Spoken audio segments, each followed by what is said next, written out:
access to proceedings in real time via technological means. In the event that we are unable to do so, despite best efforts, we will post on Southborough's website an audio or video recording, transcript, or other comprehensive record of proceedings as soon as possible after the meeting. So our first item on the agenda, while calling to order, is to welcome Sarah back from vacation and hoping that you're feeling okay. First item is a discussion item, Master Plan Committee update. Mrs. Luttrell. Thank you, Mr. Chairman. The Master Plan Committee last met on June 30th, and we're meeting again on August 18th to give our editing team time to work their magic before we come back and review what they have. Also, Sarah was able to get all the updated data from Community Opportunities Group, which she had to zig and zag after MAPC said they weren't able to do it, but she was able to get somebody else and get it done before the June 30th deadline. So kudos to Sarah and thank you very much. And that's all I have. Mimi, is this, it sounds like this is precisely where you wanted to be doing the type of things, doing the things that you're doing now with the whole program. Is that safe to say? As far as the timeline of getting the update done? And where you are in the process. It sounds to me like it's not at all fragmented. And it's on a steady path with the right people. I'm not as concerned about the time because it's better to let the quality determine how long it takes rather than let the clock. So it just seems that you are where you want to be doing the things you want to be doing. Yeah, well, there are some very, very talented people on the committee, present company excluded, but are moving things right along and doing a great job. Any questions, comments? I'd just like to say that, I've been kind of on the sidelines with this, watching the progress and watching from a bird's eye view. And you're right, Don, a tremendous amount of progress has happened. And it's been a steady path to this ultimate goal of a really comprehensive update. It's not just something that's thrown together in order to meet state statute, but it's a well thought out, well researched, and they're hitting all the most important topics and keeping the community goals and desires in mind when they do this. Because I'm watching it from the sideline, and I can attest to that it's really come a long way. Just my 2 cents. Thank you. Yeah, kudos to you and the team, Mimi. Any questions or comments? Move on to the next item on the agenda, which is 6-8 Turnpike Road modification to major site plan. It's a public hearing.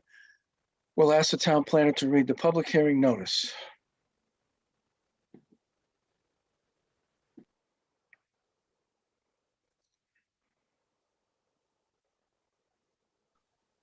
Marina, you're on mute. That would work better sorry about that. This is a public hearing notice for modification of major site plan approval. Per section 174-10 of the Southborough zoning code, the planning board of the town of Southborough shall hold a public hearing on Monday, June 19th, 2021 at 7:05 p.m. to consider the application of Anthony Medry, 6 Turnpike Road LLC for modification to major site plan approval regarding the property located at 6-8 Turnpike Road, Assessors Map 39, Parcel 26 via remote Zoom meeting. This public hearing concerns modifications to the parking area and stormwater drainage system. The original major site plan, along with a special permit for lower impact development, was approved on April 25th, 2016. A copy of the plans and application may be reviewed at the planning board's webpage, http:// PS www.southboroughtown.com/planning-board, or in person at the Southborough Townhouse during normal business hours.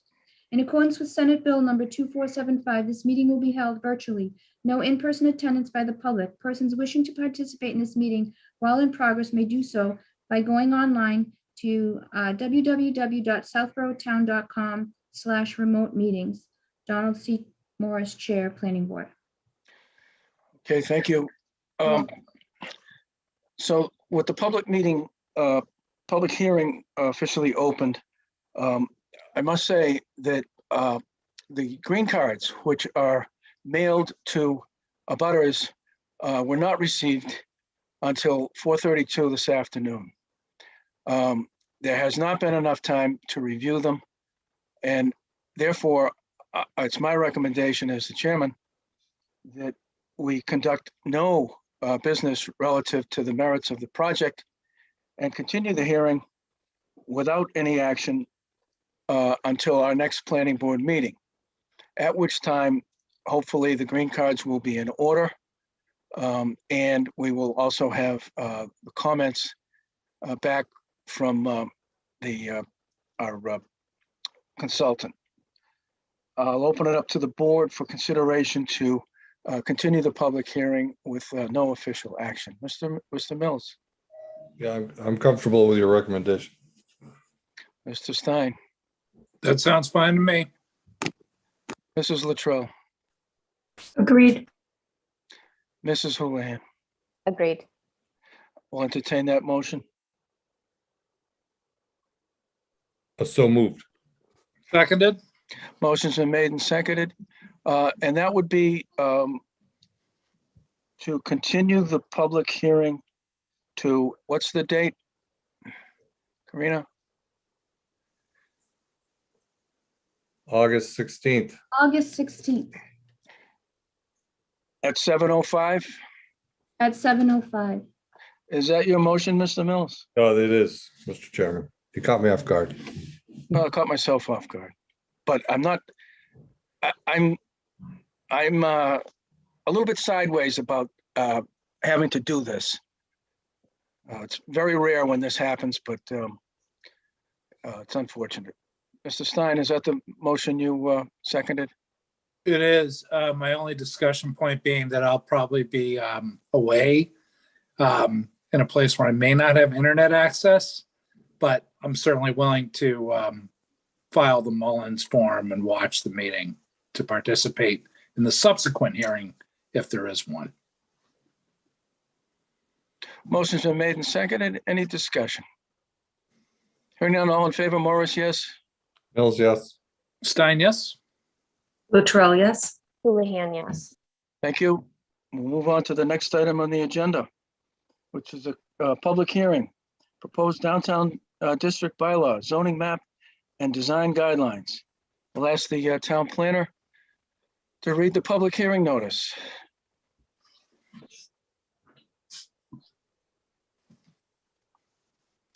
All right, this is the public hearing notice, Town of Southborough.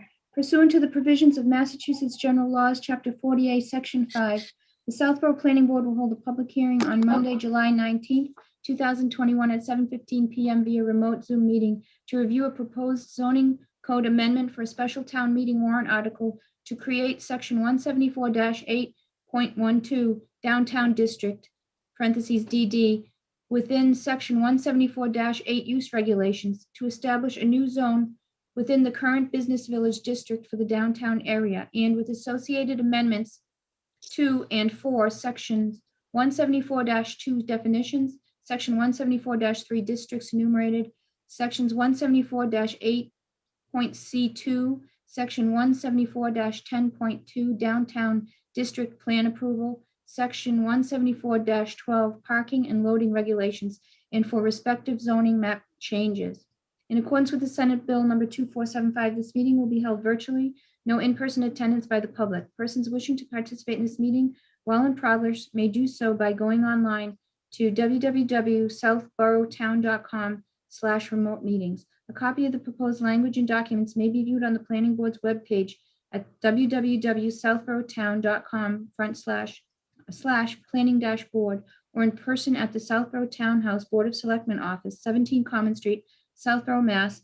01772 during normal business hours. Donald Morris, Chair, Planning Board. Thank you. You're welcome. First, I'd like to thank the Board of Selectmen.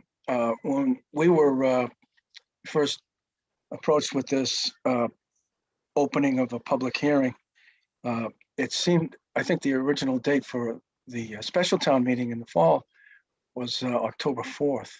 And it was my feeling that that was insufficient time for such an important zoning change, especially with two of those, 4 months being summer months. So I requested that the Board of Selectmen consider putting it out into sometime in November, which I understand is the direction that we're heading in, and that that would give us all of September and all of October to finish up and let the public have plenty of time to review this proposal before the special town meeting. So I want to thank the Board of Selectmen for that. The only other thing that I wanted to say before we opened it up is this proposal seems to be broken down into basically three parts. One is the bylaw, the zoning language, the bylaw itself. Second thing is the zoning map. And the third thing is the design guidelines. So I'd like to get feedback from the board and I guess the public as to how we want to conduct ourselves tonight, maybe focusing on the bylaw language. We don't have the design guidelines, and the selectmen have decided to send the map unchanged to the planning board, which is fine. And Karina will have, actually, I'll go to Karina now and ask you to share your feelings relative to how the map has to be the bare minimum. If we left the map itself, how that has to be addressed, and then the status of the design guidelines. Sure. So based on prior conversations with prior town council, as well as with attorney Adam Costa, who assisted the Board of Selectmen in reviewing the proposed bylaw amendment, it's our understanding that any change to the zoning map, even if it's adding a district name to the list of districts on the map and showing that new district as a new color, requires approval at town meeting. Therefore, that language to address that should be part of the warrant article, so that if the warrant article passes and is adopted, then it will also include amending the zoning map to reflect this new district. And as Don said, we received an image of the current zoning map outlining the existing business village district, which will, in the downtown area, be renamed to the downtown district. If people were to now go to the zoning code or the zoning map, and they see the same zoning map and it says business village district and there's no downtown district listed, to find it on the zoning map, they'll think that there's no downtown district, there's a business village district, and they'll go to the town code under that district and see what is allowed and what's not allowed, and the dimensional requirements, et cetera, and what permits are required with what thresholds. Therefore, it's imperative that the change to the zoning map, even if it's not changing the boundary line somewhere, still has to be addressed as part of the bylaw amendment for that reason. Very simple. Yeah. Could be the simplest thing we do. And then the status of the guidelines. Or would that be you, So I can Marty? speak to that real quickly, and then Marty can probably elaborate. It's my understanding that Lisa Braccio and Mimi Luttrell and Judy Barrett. And there was one other person involved from the EDC. I just can't remember if it was John Wood or Julie Connolly. Julie. It was Julie, that's it. We're working together to come up with an approach to the design guidelines different from the ones that were provided at the last public hearings prior to the annual town meeting. I think they were basing it on possibly an example from Northborough, and Mimi can correct me if I'm wrong. So they've been working on that, and we've been waiting to get a draft so that we can also add that to the documents for review. Okay. Go ahead, Mimi. So Judy's been out straight, I guess, and we haven't been able to meet yet. So we haven't had a chance to sit down and talk yet, but everything else, Karina's update is correct. Anything, Marnie? Comments? No. No. The materials in the planning board's Dropbox, I didn't double check. Is all that stuff on the planning website? There was one thing. There was one thing that I thought was really excellent, and that was the EDC. I think it's called update. It was number 10. You know what I'm talking about, Sarah? And I thought that was I think that it's 14 pages. It's But it's their really- newsletter that EDC puts out every month. And they Yeah. update on what the status is of their projects they're working on. Well, the majority of that number 10 June update was the downtown district, if I remember right. And I thought it was very well done. And it's probably on their website. I didn't check, but I would recommend that we put that on our website also. I think it would really help guide the public in an abbreviated and simpler way, very visual, to have that available on our website also. Posted make with sure it's posted. with the public hearing documents. However you want to do it, but I just think that if people want to look at what's on our website, they would benefit from seeing that EDC update without having to bounce around to different websites. Thought it was really, really well done. I'll post it along with the public hearing documents so that it'll be fresh. Okay, so let's open up to the board for recommendations on how we want to conduct this first part of the public hearing. One option of which is to not guide it and see where the public wants to take it. Mr. Mills. Well, I'm kind of in favor of listening to the public first. It looks like there's a lot of individuals out there. I appreciate everyone attending, and I'd like to hear them so they, not that I hope they'll continue to attend, but I'd like to hear their questions or comments to start off. We do have 16 members of the public, including several members of the EDC, as well as Select Chairwoman Braccio. This is Lisa Braccio. Mr. Stein? So nothing jumps out at me in the language of the revised article, so I'm fine with listening to the public at this time. Mrs. Luttrell? That's fine. Mrs. Houlihan? So I do have maybe a little bit of a request is that we know 10, 12, 14, and 25, the houses circled on the map.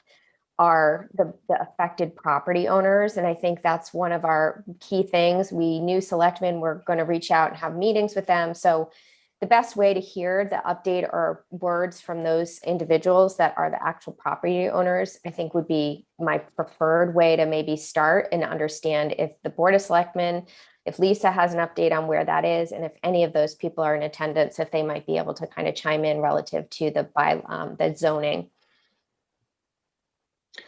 Very good. So, Sarah, why don't we just put up, so the people don't have to look at our faces. We could have the map, the downtown district map on the screen. Is that possible? Sure. Yep, let me just. And then if the public wants to go to a different screen, like the language in the bylaw, we can go to that too. Don, while Sarah is loading that, just a quick update that we received an email from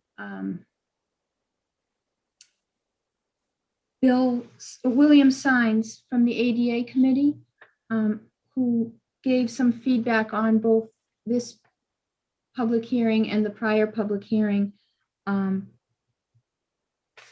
So when the time is appropriate, I can read his paragraph when you're ready.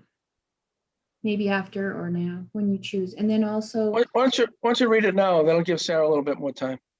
Okay. His paragraph isn't that long. No, it's very short. So William Sines on July 7th sent an email that said ADA parking requirements would also apply to the downtown district, as would all other requirements specified in CMR 521. The downtown area is today significantly out of conformity with many ADA requirements. I am sure that the ADA committee would require future development to be in conformance with CMR 521 and would like to see this requirement called out in the new warrant article. Bill Sines. I believe he's chair of the ADA committee. Yeah, and that email is very timely relative to this public hearing. Why don't I open it up to the public? If you're having trouble, Sarah, then we'll just do the best we can. I am having a little trouble, so I'm actually gonna ask Marnie if she could possibly Marnie?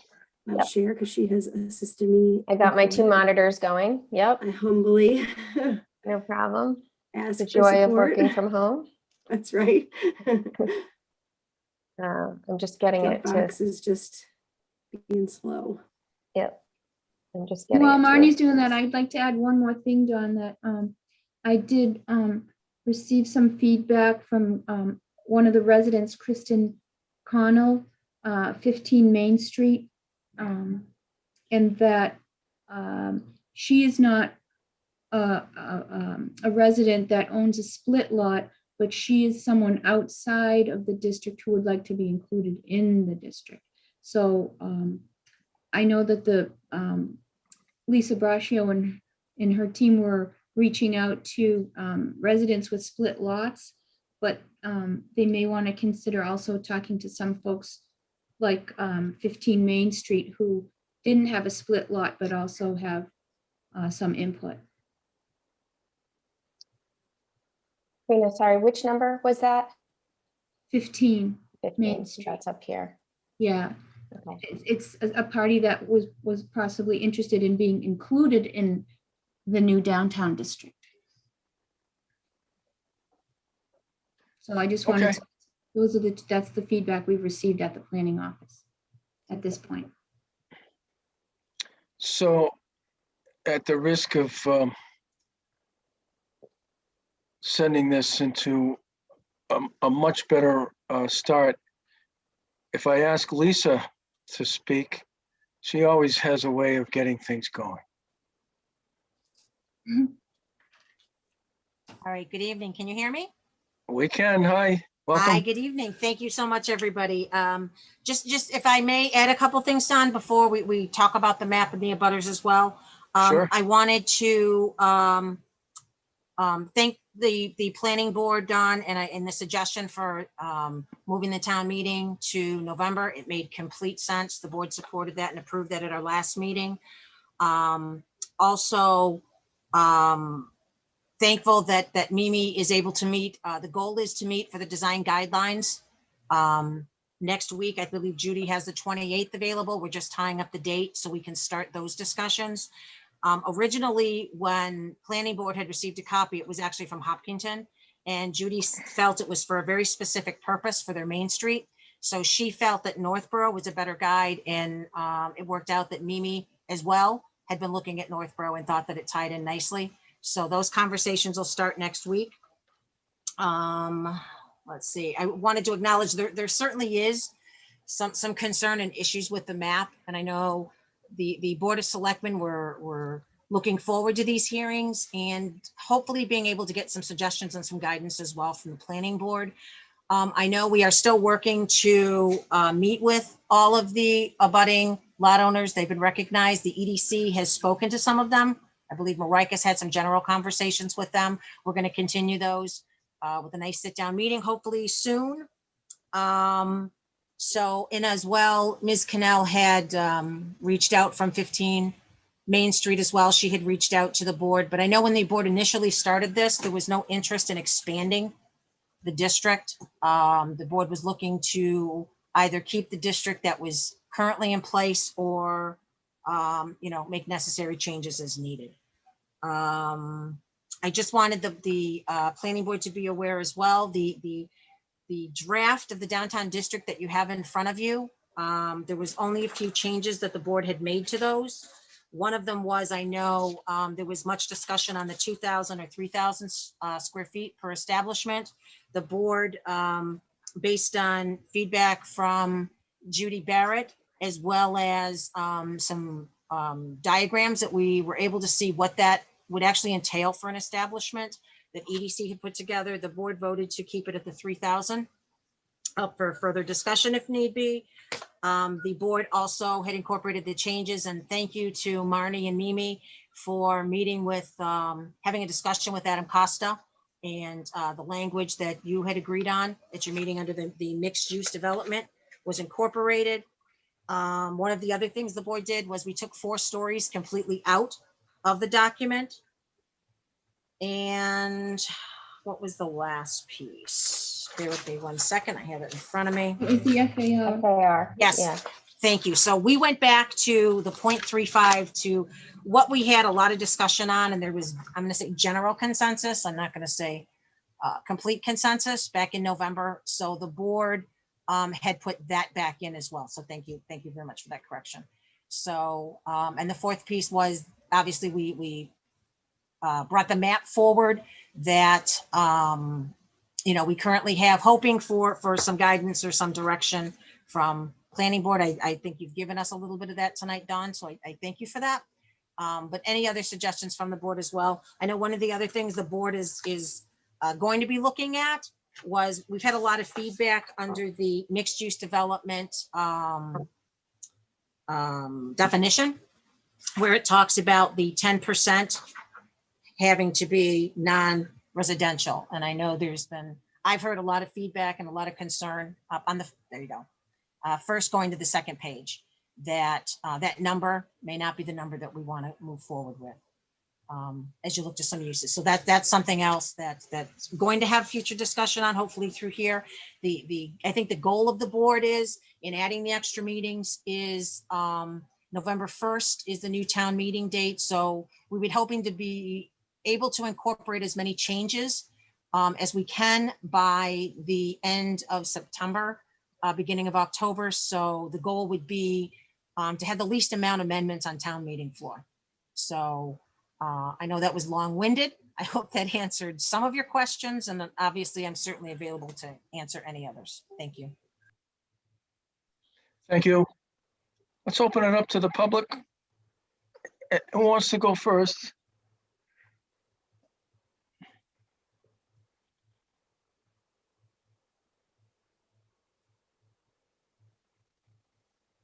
Sarah, could you possibly also give a quick rundown of who's in the attendees? Yep, we have Lisa, who we just heard from. Someone identified only as Tim, Kristen Connell, Andrew Dennington, someone only identified as Beth, Bill Harrington, Chris Robbins, Claire Reynolds, someone only identified as Gail, Karen Connell, Kevin Miller, Marcy Jones, Marika Munsiff, Michelle Hokinson, Ray Hokinson, and Sam Stivers. So Thank you. Tim, I'm gonna allow you to talk.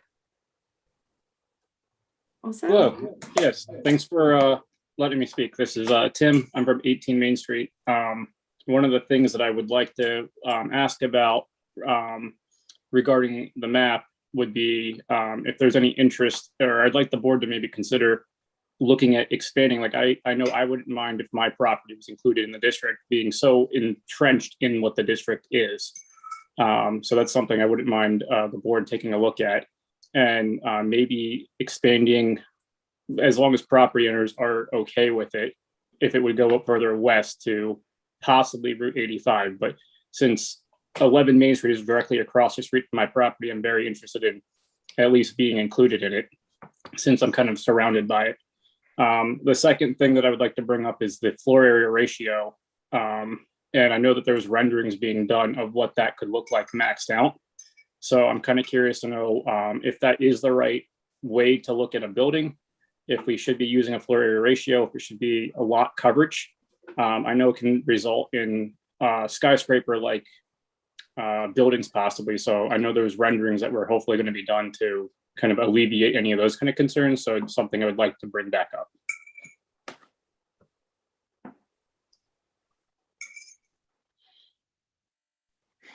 All set for now, Thank Tim? you. Yep, that's it for now. Thank you. Anyone else? Yes. I'm just going to go down the line in order of appearance. So we have Kristen Connell.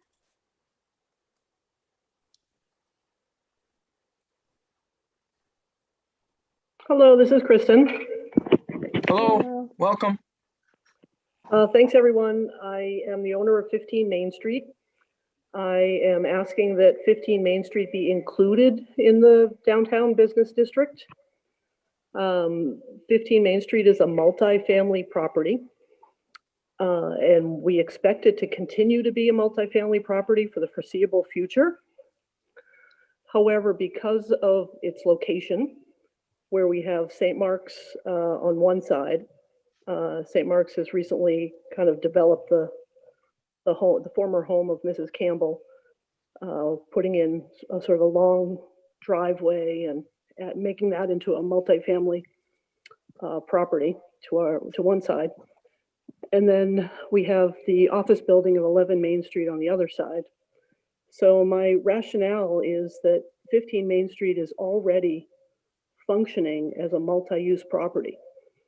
We have an easement on the property so that the daycare's playground is operating in the rear of 15 Main Street. And also 11 Main Street's septic system is on the residential lot at 15 Main Street. So 15 Main is already, I would say, completely linked to the office building at 11 Main Street. It's already functioning that way. So I would just ask if we can maybe formalize that in a business use that frankly we would expect not to use in the near term. In the near term, my sister Karen expects to continue to reside at 15 Main Street and continue to operate the property as a multifamily residence. However, it's very easy for me as the owner of the property to see a scenario in the future where we might like to open an office there or use a retail type occupancy on the bottom floor. So it seems to me that this is the best time for me to come forward and ask for 15 Main to be included in the district.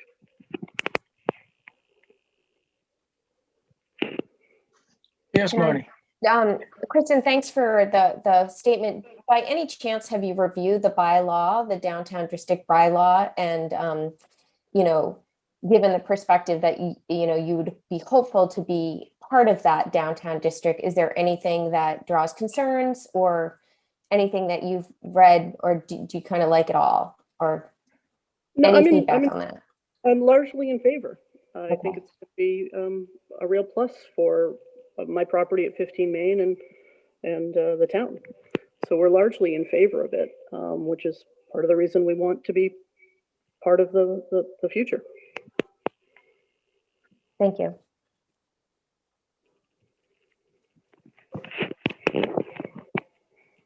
Anyone else? Yes. We're gonna go to Ray Wilkinson.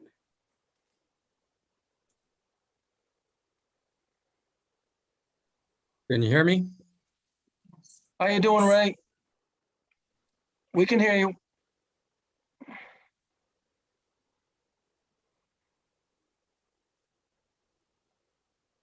I think you lost the microphone, Sarah.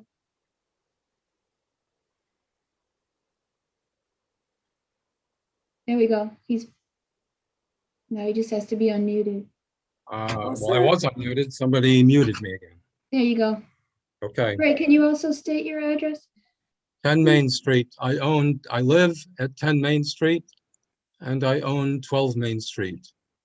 Thanks. And technically, we're sort of sandwiched then between Ladisquama and the law office, the former general store that's at 14 Main Street.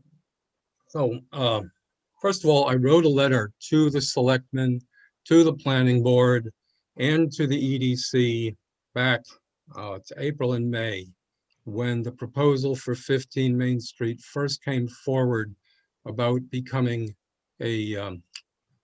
requesting to become part of the business district. And I enumerated a lot of the history behind that at that time in that letter, and so I'm not going to repeat it, at least to this group. Maybe to anybody else who's listening, very briefly, the village residents of that block fought the issue back in the 80s, probably, when 11 Main Street tried to expand onto 15 Main Street and basically take control of it. It was a time when a proposal went to the town meeting for a real historic district in downtown. That did not go forward, but the residents took the 11 Main Street and 15 Main Street owner to court and came up with a compromise. And for the longest time, we had restrictive covenants that came out of that law decision. So basically, in the past, the residents have fought very hard to keep the Main Street, particularly the Main Street historic residences, as a residential district. And I have to say that when I bought my property, eyes wide open, what attracted me to this neighborhood was the historic residential character of my neighborhood. And that's how I see it. I see it as a mixed residential and business neighborhood. But very clearly, I have to advocate on behalf of the residential character of the neighborhood. And I'd like to keep it that way. Don Morris will also know that I was vigorously an attendee to the ZAC meetings back 8-10 years ago. And what drew me into that effort at that time was also the proposal to expand the village business district straight up Main Street. And the neighbors opposed that vigorously. And Don will remember that we had probably 80 village residents at the ZAC Village Review meeting. And I think pretty much after that meeting, after they got that feedback, after they got the view of people that live in the village, live in the villages at that time, which included Fayetteville as well, that they backed off on that approach and changed their mind. And so that's my comment on that. I think in my letter, I said that we're still, many residents on that block still are against it.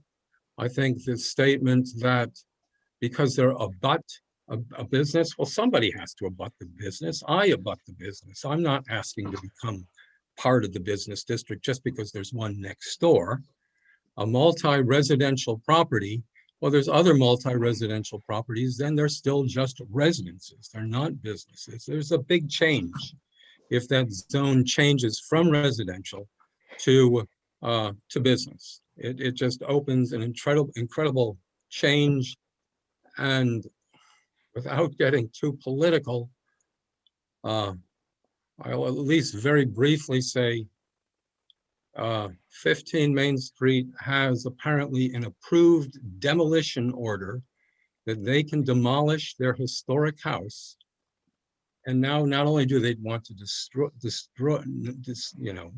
demolish the historic house, but now they want to become a business. So that's always been our concern as residential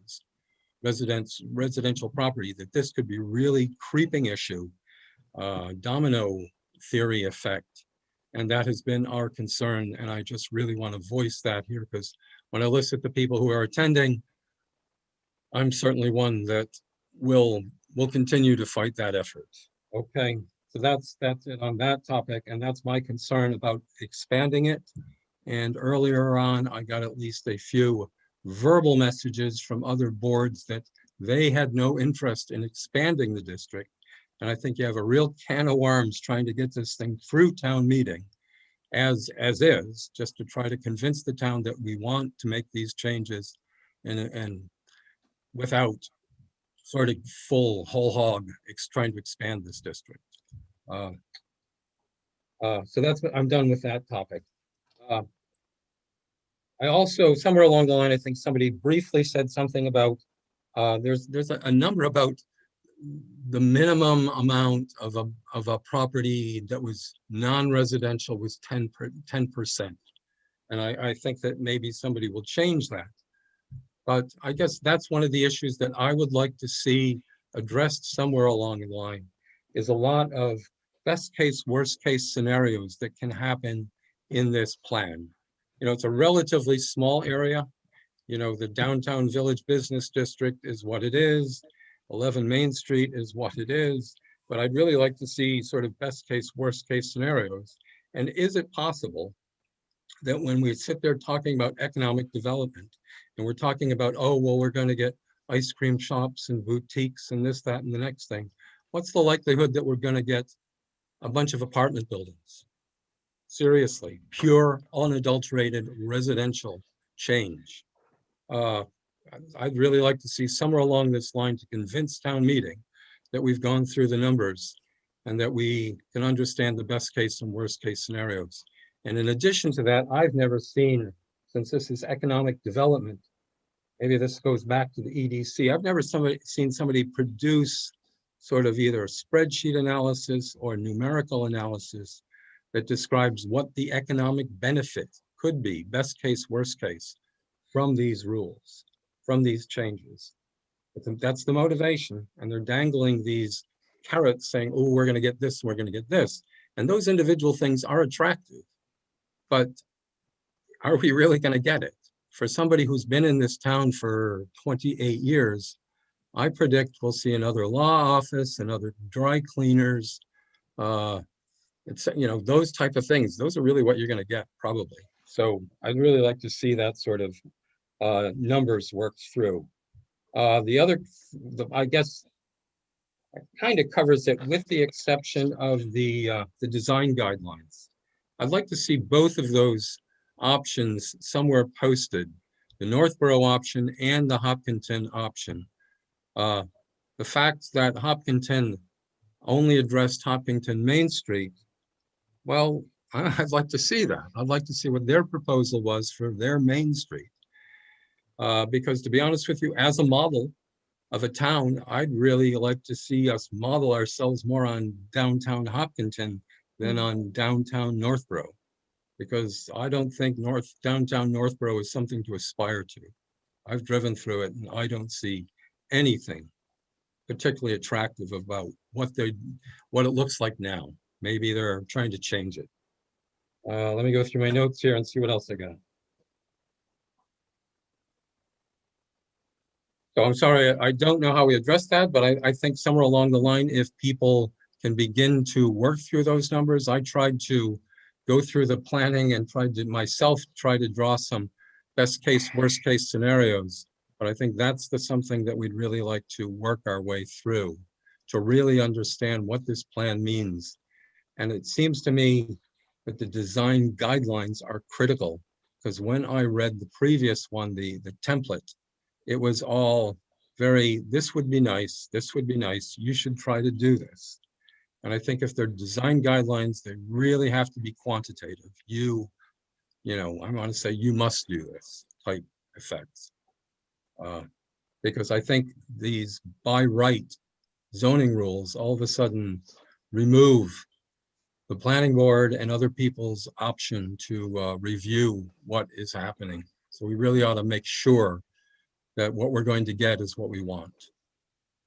I'm sorry I talked a lot there, but that's what I have to say for now. Thank you. Ray, at the earlier in your opening, you mentioned the 10%, and Sarah found it. If you can look on the screen, Yep. it's in that definition of mixed-use development. Yep. Do you Yep, see that? I read that today. I was reading through this document, which is posted. At least 10% of the gross floor area of the structure must be, that's business related, right? Mhm.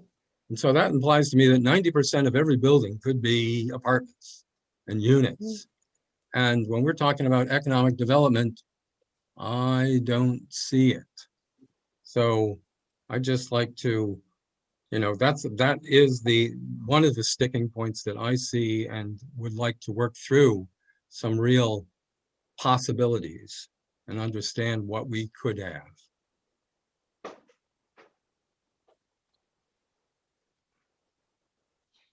Thank you. Who's next? Anyone? Yes, we have Kevin Miller.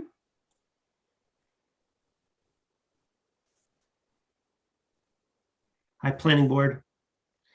Good evening. Hello. Welcome back. Thank you. Thank you for having me again. And you know, can I, before I get going, the question was put to me by a friend the other day. Why is it that when I'm speaking on some of these calls, I'm always just a black box? And I said, well, that's because I'm not a panelist. I'm just a guy talking, but I just wanted to offer, if I'm not trying to inflict my ugly mug on anybody, but if you want me on, I'm happy to be on. Otherwise, I'll just talk. But I wanted to make the offer. Could you just, for anyone new to the meeting, say your address? I'm sorry, Kevin Miller at 18 Lattisquama. Thank you. And by the way, and thank you for reading out the list of attendees. I find that very helpful, and I wish that was done more often on various calls. The other small point I'd like to offer is that the map that you're showing, which is, I think, is a copy of, the one that was in the EDC's packet. I find much better the mapsonline.net maps that are town, certified. They're much more detailed and easier to read out, which might be helpful going forward if you're trying to show people in an online setting. In any case, discussion of Main Street having taken place with regard to the map, I'd like to turn to the other part, the split lots in the area that, as you know, is concerned me the most. And I'm going to try to be very to the point and succinct about this, while at the same time trying to bring something new to the table. I feel like I maybe have been a little slow in the uptake with this, but the clouds are beginning to part for me. And I'd like to offer the following thoughts. You know, when this was, it first came to my attention now, some 8 months ago or more,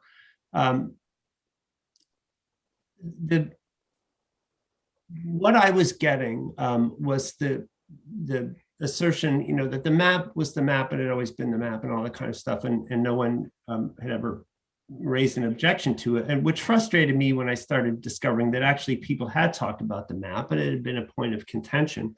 And over time, the thinking about this seemed to evolve more toward, well, it's this issue that the split lot owners don't want any change.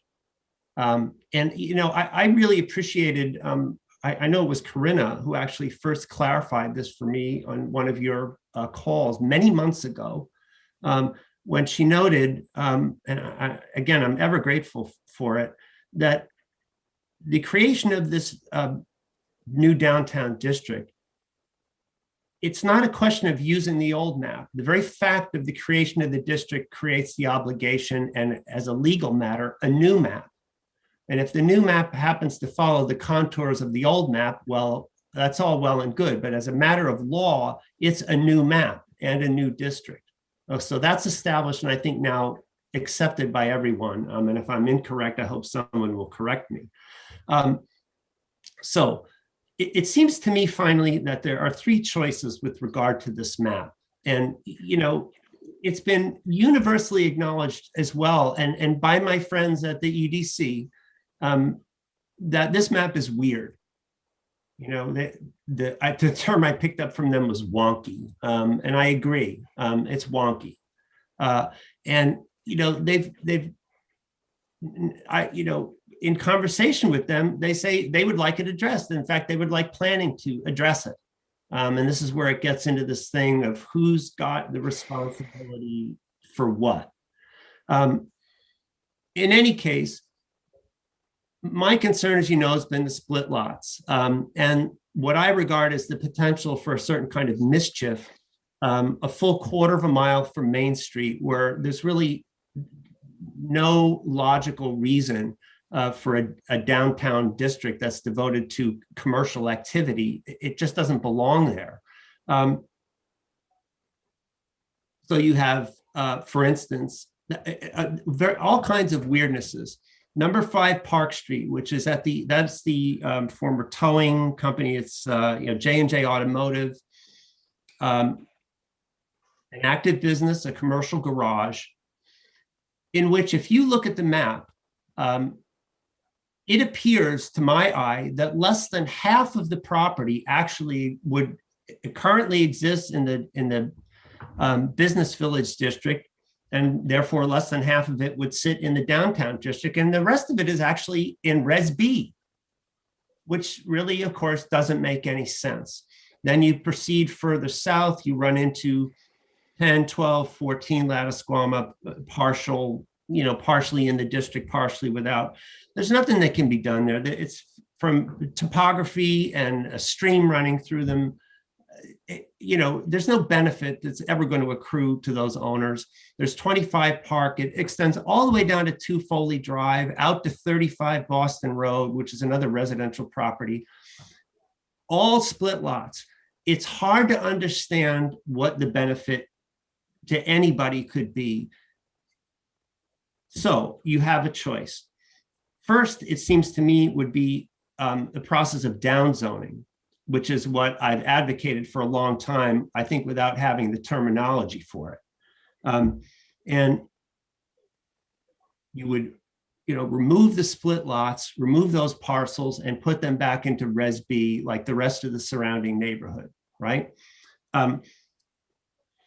Rationally based downzoning would be upheld by the courts.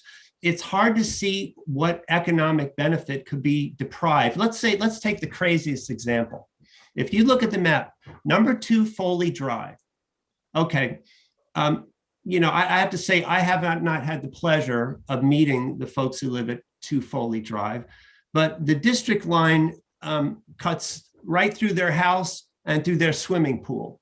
So if they were to swim laps, they could swim half a lap in the new downtown district and half a lap in Res B, back and forth and back and forth. Beyond that, it's inconceivable, if they were downzoned, right, to be all in Res B, what would be the loss? And a similar thinking applies for all the affected properties, right? if you proceed along the contours of the existing map of what will be the former business village district, you'd effectively be engaging in spot zoning, right? In which a small parcel of land, is used for a classification completely different from that of the surrounding area for the benefit of the owner of such property and to the detriment of other owners, i.e. the abutters. Spot zoning effectively would be taking place if you were to apply the former outline of the map to the new district. Third alternative would be, and again, I would support downzoning. The third alternative, it seems to me, would be, for quite a while, the rationale, in fact, the only rationale I've gotten, again, if I'm incorrect, someone should correct me, but it seems that the only rationale that's being offered for preserving the split lots is that the present owners might like it that way, and they want to keep it that way, right? So my argument is, yes, let's keep it that way. But what does that mean? Because the creation of a downtown district is a new district and a new map. If you want to keep things the way they are for the split lot owners, not deny them of anything they currently have, right? Then split the downtown district, just like we have Res A and Res B in this town, and industrial district and industrial park district. You could have downtown district A and downtown district B. In downtown district A, which would run along Main Street, the affected portion of Newton, Boston Road, and the paved portion of Park Street, which is about 200 feet, right? Downtown district A would take advantage of the by right zoning that is being advocated by the EDC. Downtown district B, which would be all that stuff south of the paved portion of Park Street. It would be the split lots at 10, 12, 14 Lattisgarma, 25 Park, 2 Foley Drive, 35 Boston Road. All that stuff can be downtown district B, subject to the current zoning regulations. In other words, no change whatsoever. So you would be taking nothing away, absolutely nothing. They'd still be in a business district, but what would occur, that any proposal that was brought forward would be brought forward subject to the review, site review, and supervision of the planning board. I would say, like God intended, right? That planning would have the final say on anything. And what would that do? It would, if it is the desire of the Main Street business owners and abutters and people that are directly affected down there, that you guys want by right zoning down there, more power to you, have at it. I live a quarter of a mile away, but I live exactly abutting the proposed downtown district. Well, if the point is not to deny split lot owners of their current rights, I would say, let's not deny them of a gosh darn thing. Let's just keep the status quo, business district, and you can call it whatever you want. You could call the stuff south of the paved portion of Park Street, just keep it as business village district, and nobody would have had anything taken away from them. Or you could call it downtown district B. I don't care. But you would confine the by right zoning, which is the scary part for people like me. The scary part is you just can't tell what you're going to get. And when the by right zoning is taking power away from planning, right? I mean, it finally, as you know, I've seen the light, right? And frankly, if anything is ever going to go on in the property right behind me, I'd like to have the good, smart folks at the planning board have their traditional role in oversight. That's all I have for the moment. I really appreciate your patience. Thank you so much. Thank you. Okay, did you get that part about good and smart planning board? Anyone else? Yes, we have Claire, who's been patiently waiting. Claire Reynolds. Claire, you all set? Hi. Thank you, Sarah. Good evening, Claire. Thank you, Mr. Chair. This is just a quick comment. Claire, could you please just identify your? Oh, I'm sorry. Okay, I'm Claire Reynolds. I live at 104 Main Street, Thank which you. is west of the downtown area. There's a consistent issue with the zoning map.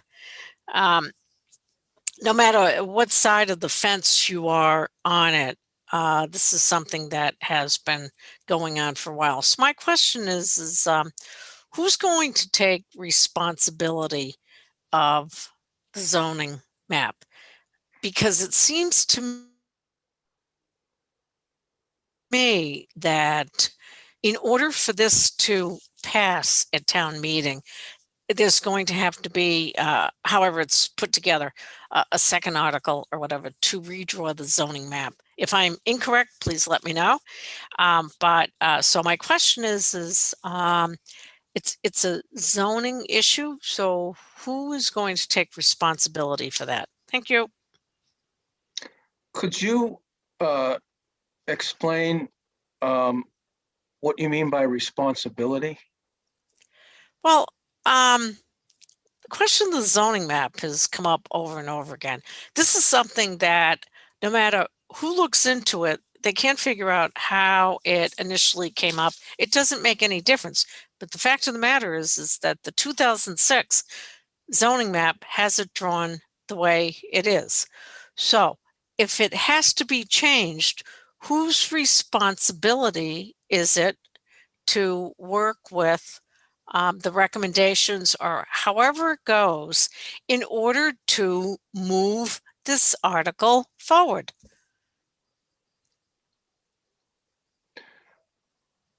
I have my ideas on that, on answering that, but I'll open it up to the board members before I speak on that. Anyone on the board?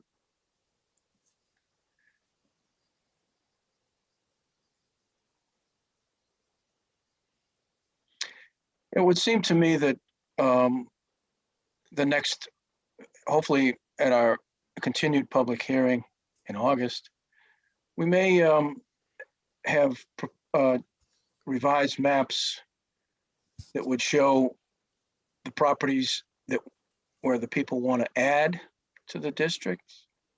Maybe another map that would show, reflect what Mr. Miller was suggesting. As the public hearing proceeds, I think public and the neighbors would get a better view of potential options by having different maps available to look at. So thanks for that, which is a really important point. But the other part of it is the question or the comment keeps coming up about, well, the residents, this, that, and the other thing, they want to know whatever it is that they want to know. But the fact of the matter is, over the last 4 public hearings that have taken place, nobody has stood up other than 2 residents, abutters, whatever, to talk about it. So my question is, and especially since Marika, as an EDC member, had actually reached out to the abutters. There was supposed to be a letter that was going to go out from the Board of Selectmen. No letter ever went out. And Marika went out and contacted people, and she knows exactly what everybody feels. So my question is, you have 2 people who are speaking on the map, which is fine because they have concerns. But at some point in time, where does the process come in for those? I mean, you already know that you have somebody who wants to add their property into the district. So how is that whole process handled? That's my question. I'll try to answer it by saying that Thank you. process. I'll try to answer it by saying that that process is the public hearing. Okay. So what you need then is you need people at the future public hearings who want to become either one side of the district or the other. I mean, this is a binary choice. You either want to stay as is, or you want to be, either the Resby or the business village. So it's very strange. I mean, is that the process that you're looking at?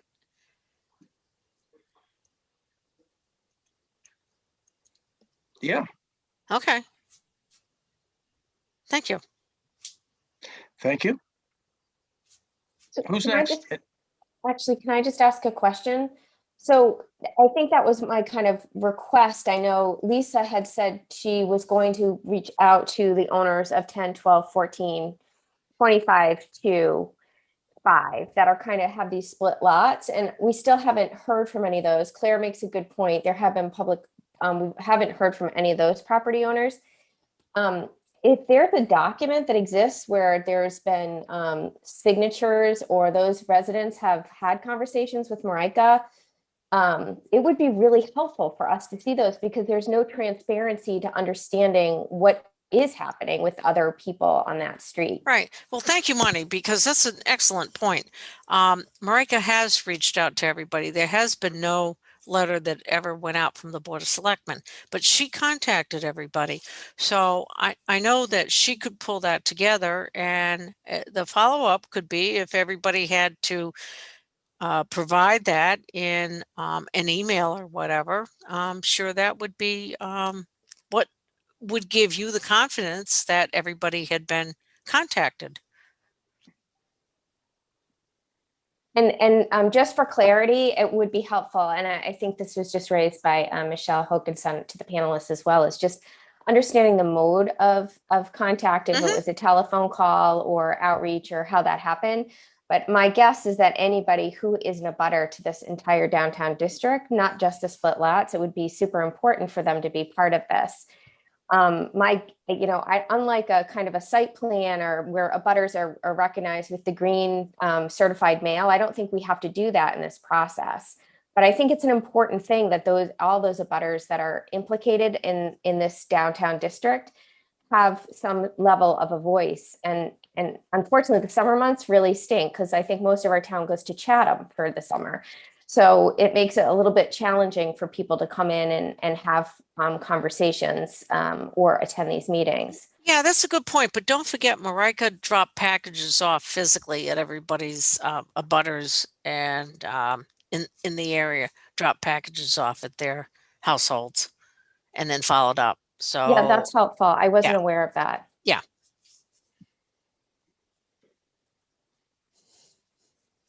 So I guess, Claire, is that something that EDC, or I don't even know if you're on EDC, or Marika can help pull that together? Marika, I know you're on the call, but I wonder if that's something you're willing to help provide transparency, because I mean, that's just kind of a black box for all of us. So it's the public meetings are really here for people to voice those. And I understand Don's request to have these as the forum for exchange, and it's challenging when people don't attend them. So I don't know if Marika is still on. I am not on the EDC. However, so here's how I'm involved. I wrote the grant that the town got the $50,000 for zoning assistance and for the wastewater. My concern is that, okay, so the grant money ran out at the end of June. We used $43,000 of the $50,000, which was great because it allowed the town to get exactly what they needed as far as the zoning consulting help and Adam Costa's help.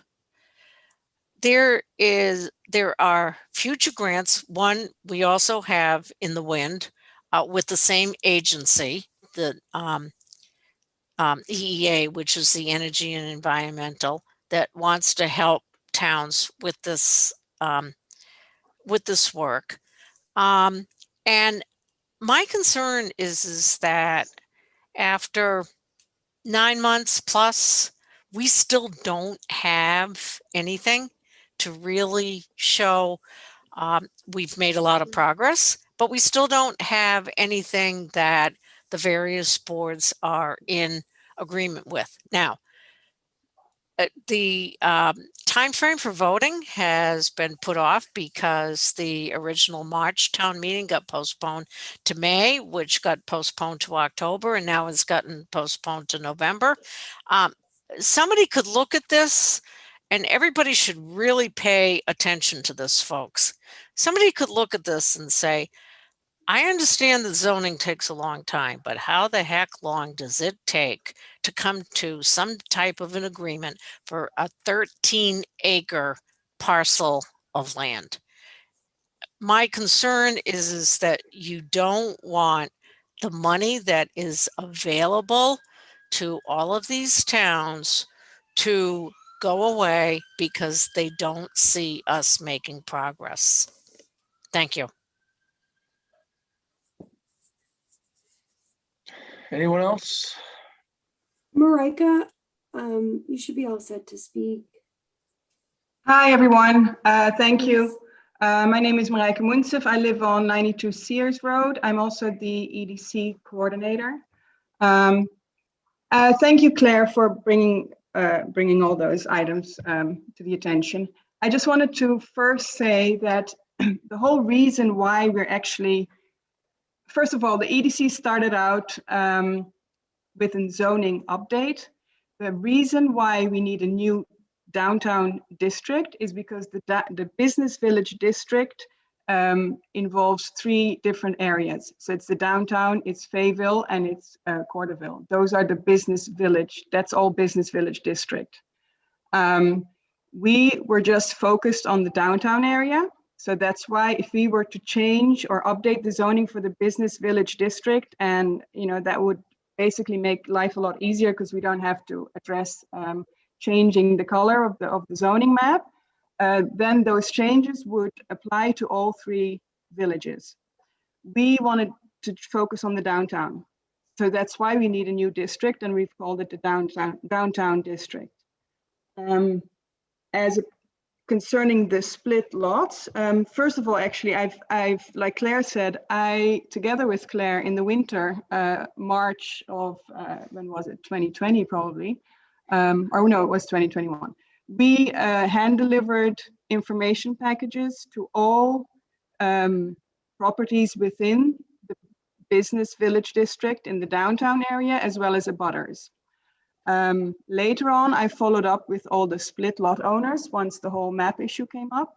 And I've spoken to all 7 of them, or no, I've spoken to 6 of the 7 split lot owners. I haven't been able to get hold of one person. They don't all live on La Desquama. There's one, there are actually 2 on Park Street, 3 on La Desquama Road, 1 on Foley Drive, and 1 on Boston Road. My question is kind of the same as what Claire brought up, is who is going to, propose, or who's going to decide what will be brought to town meeting regarding the map? If you have, for instance, 5 split lot owners who don't want anything changed, 1 split lot owner who wants to be included, wants their entire property to be included in the downtown district, maybe 1 abutter or 2 abutters who oppose any changes or who want basically the downtown district to focus on Main Street. And you have Main Street owner who's currently not in the downtown district and they want to be included. How are you going to weigh those different opinions? I mean, who has the final say or the final say in what will be proposed at town meeting? Thank you.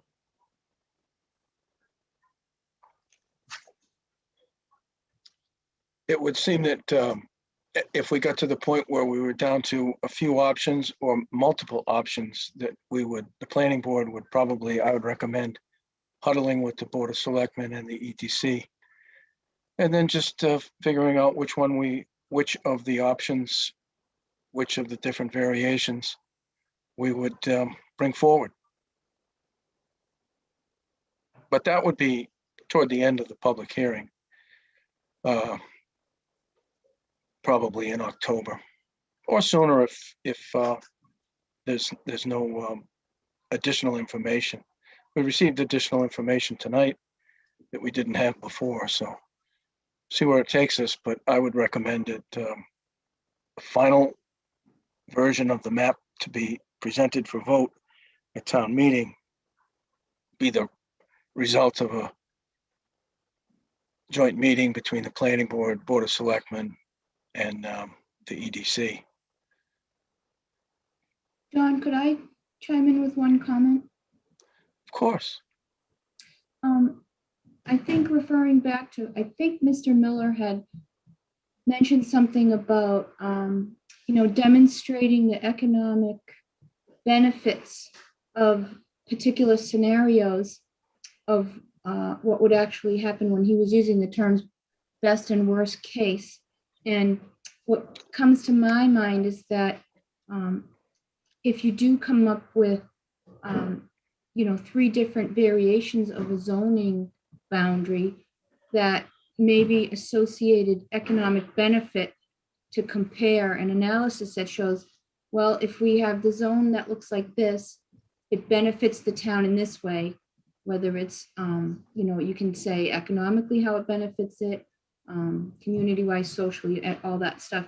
And then you have this, here's the other boundary that does not include the split lots. And then, just speaking to that analysis that I think Mr. Miller had brought up, that was kind of an interesting idea.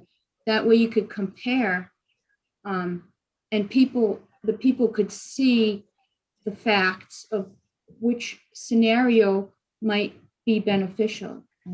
I don't know if that would bring people together, but at least it would show the meaning of each boundary outline. That's all, just my 2 cents. Thank you. Thank you. Anyone else? We do have a hand up, from folks that have already spoken, so we could cycle back through, or I'll defer to you, Don, how you'd like to handle that. Also, Don, just so that you're aware, in the chat room, there's conversation and questions going on, and maybe Sarah, you can, it's what might be the best way to handle those? Do they need to be read, or are they picked up in some kind of recording or documentation?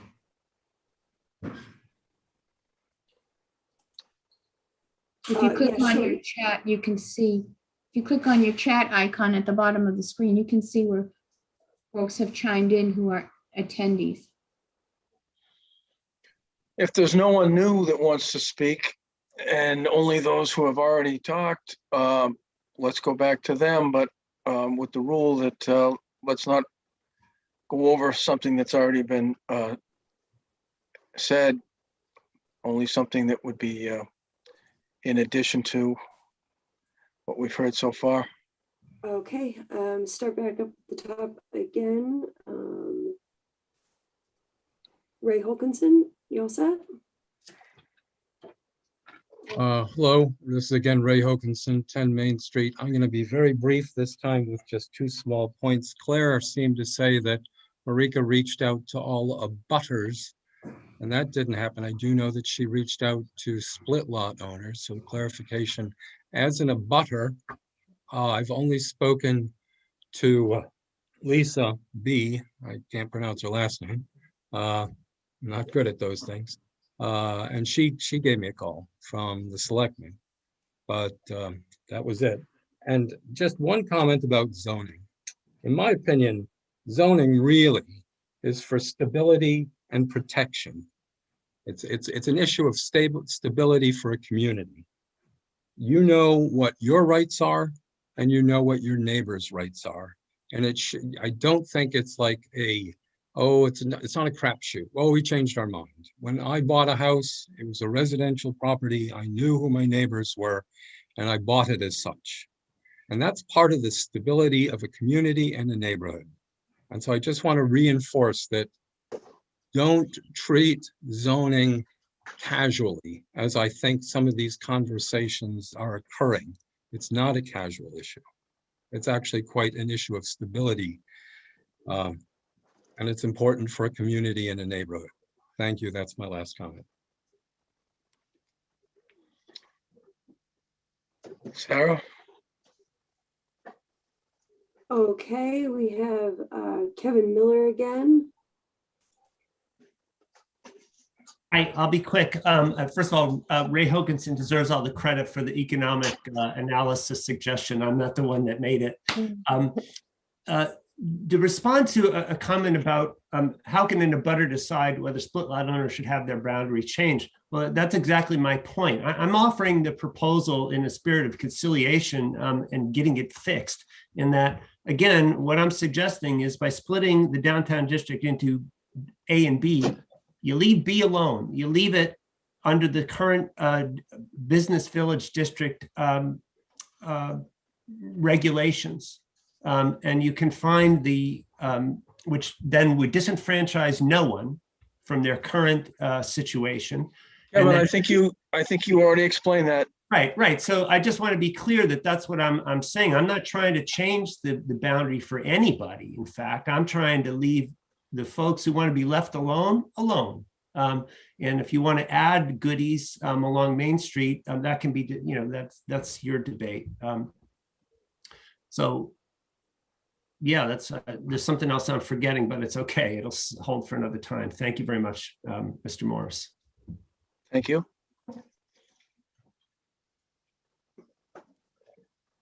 Claire, you're all set? I'll be very quick. Thank you, Sarah. Folks, the studies that have been done since 2008, starting with the 2008 master plan, the ZAC, the 2015 Shopsy report, all of these individual reports have cost taxpayers over $150,000. So as far as the economic impact, all of these reports have said the same thing. They want to see something happen in the downtown area. So there's your economic impact.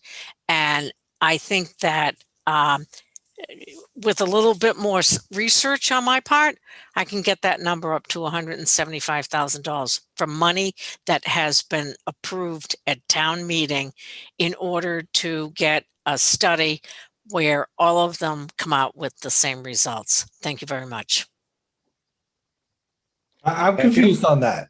Is that, you're saying that we've spent that much money? It's not the amount of money the town's going to get by doing this, right? No. It's the amount of money that has been spent. So in other words, if you go back to all of Okay, the, that's fair, Claire. But I think the question is, what's the benefit to the town if we do this? And I recall like one of the first meetings we had, myself and I think Mimi even asked, like, what is the town? What's the economic benefit that the town is going to get by doing this? As okay, part of well, the charge. that's a very good question. And we were told that there was no economic benefit by doing Well, it. you were told incorrectly, in my opinion. So here's the thing. It was at the But time, it was the chair of the EDC that said that. Well, I don't know because I wasn't the chair of the EDC. However, what you need to realize is that I talked with the assessor, and when you look at what you can get from your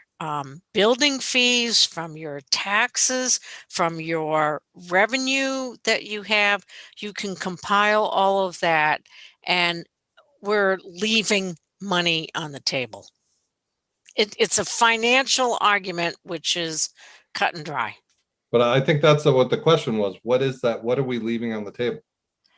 But I've worked with the assessor to put together some figures, and I can update them. Okay. That'd be great. It's not, I am not EDC. I am looking at this from the standpoint as a taxpayer and a resident who says the town needs revenue. Okay. Anybody who drives down Main Street heading into Westborough and sees the amount of people lined up at Ullman's for an ice cream cone says, wow, why aren't we doing this in our town? That's just one little example. But the thing Claire, is, the same thing, people drive down Route 9, and this is what's being said in the chat too. Well, what about all the empty buildings on Route 9? Why exactly, are we and focusing that on 13 acres exactly, in downtown when and I'm very Route 9 glad is- that you, Andrew, I'm very glad that you brought that up, because that is the the newest request that that the town has put in as a grant from the EEA, which is the same government agency that gave us the $50,000 for the downtown. So this next one is focusing on exactly what you said, which is Route 9 and what we need to do there. And if the town does not show that we can get together to provide zoning for a 13-acre parcel of land, then why are they going to give us the $50,000 that we're requesting to start the initial work for Route 9? You bring up a very good point, and the EDC has already addressed it.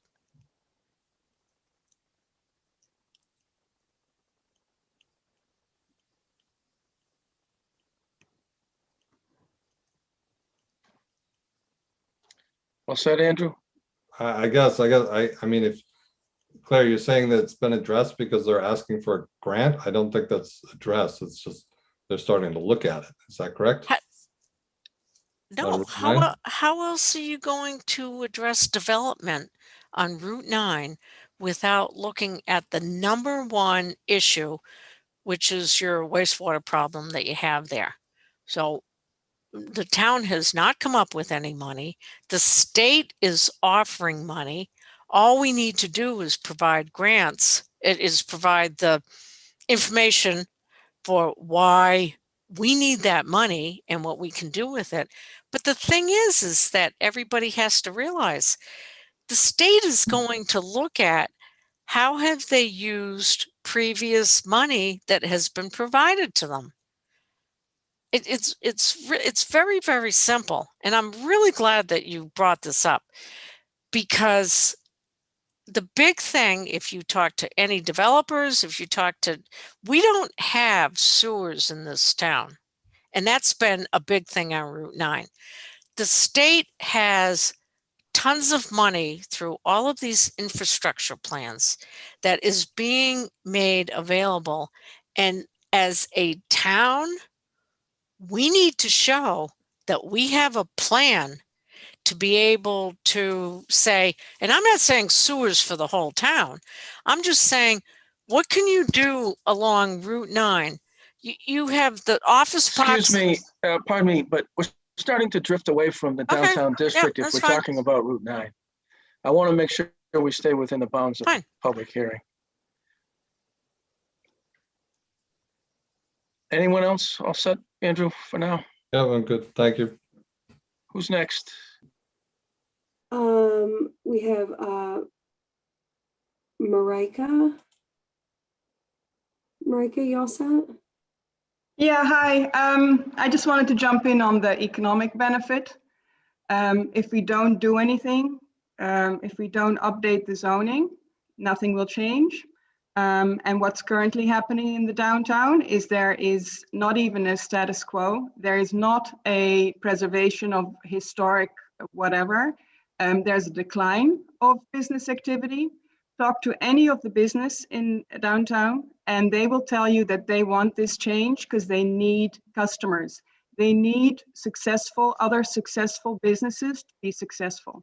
We had a flower shop. The owners retired. Now we have a Downtown Exchanges there. And they're already struggling because they said no one comes to downtown. So look at 2 East Main Street. It's been empty for more than a decade. Does it provide any tax revenue for the town? Maybe just a few dollars, but if you would have a business down there, it would give you town tax revenue. That's why we're doing this. We want a vibrant downtown. We want something where the community can gather, and we want some small local businesses to be able to be there. This will have a positive effect on businesses, attracting businesses to Route 9 as well. People are always looking for places to have lunch or places to grab a cup of coffee. I mean, I work in the townhouse. I go home to have my lunch because there's nowhere to go. I mean, I'm not going to drive to Westborough or to Framingham, which is another thing. We're losing not just Southborough residents are not spending money in our own town. Other, nearby communities could come to Route 9 or anywhere and spend money in Southborough, and that would benefit our taxes or our income. Why are things not happening on Route 9? Partly, and these studies have been done for, again, like Claire said, there have been study after study after study since 2008, the master plan, the housing production plan, I mean, you name it, every single study points to the same thing. We need an update in the zoning.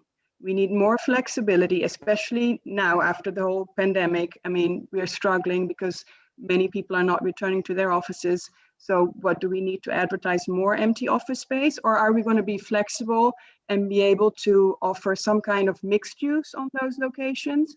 So that's why the EDC has put in an application for a grant to look at the zoning on Route 9, as well as address the infrastructure problems that have been there for many years. The EDC speaks to business owners, to property owners, and the same things keep coming up: infrastructure and zoning issues. I just had an inquiry from a business. They wanted to open. They wanted to rent a space on Crystal Pond Road, and they were asking, we're starting to get back to talking about Route 9, and this is about the downtown. I'm just answering Mr. Mills' point there. And the other one quick thing I wanted to say, Mr. Ray Hokinson said he was not approached by the EDC. What I said is I provided information packets to everyone, including him, but I only spoke directly or telephoned the split lot owners. So that's correct. Thank you. Thank you. Mrs. Luttrell. Go ahead, Mimi. So Marika was saying that this code update is to bring in businesses to the downtown. But that begs the question why the code is written that the mixed use has a minimum of 10% that is non-residential. It seems to me that that's encouraging residential in the downtown, which does not necessarily bring in revenue, as we've found out.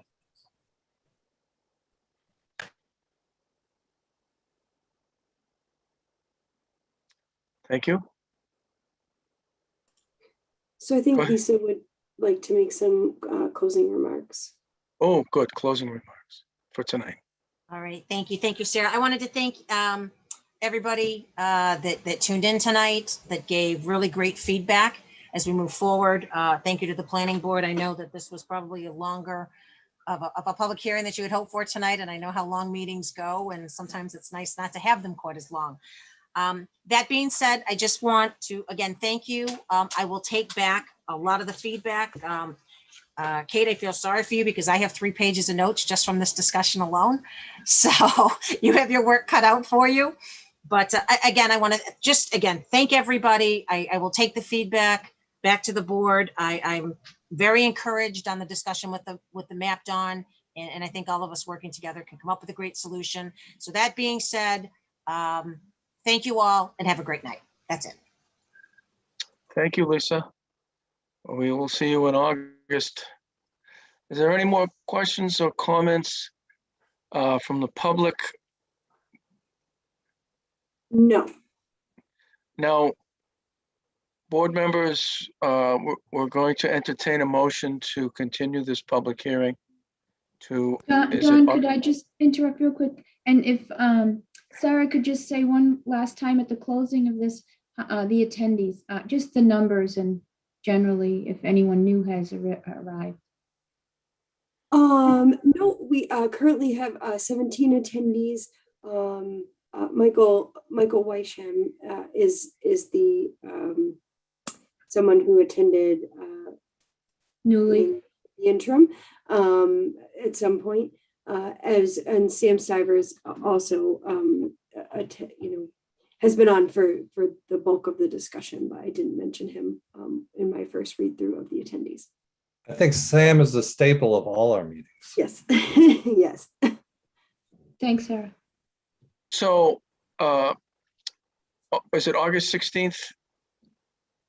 Correct. But before we entertain that motion, does the board have any expectations or requests from our staff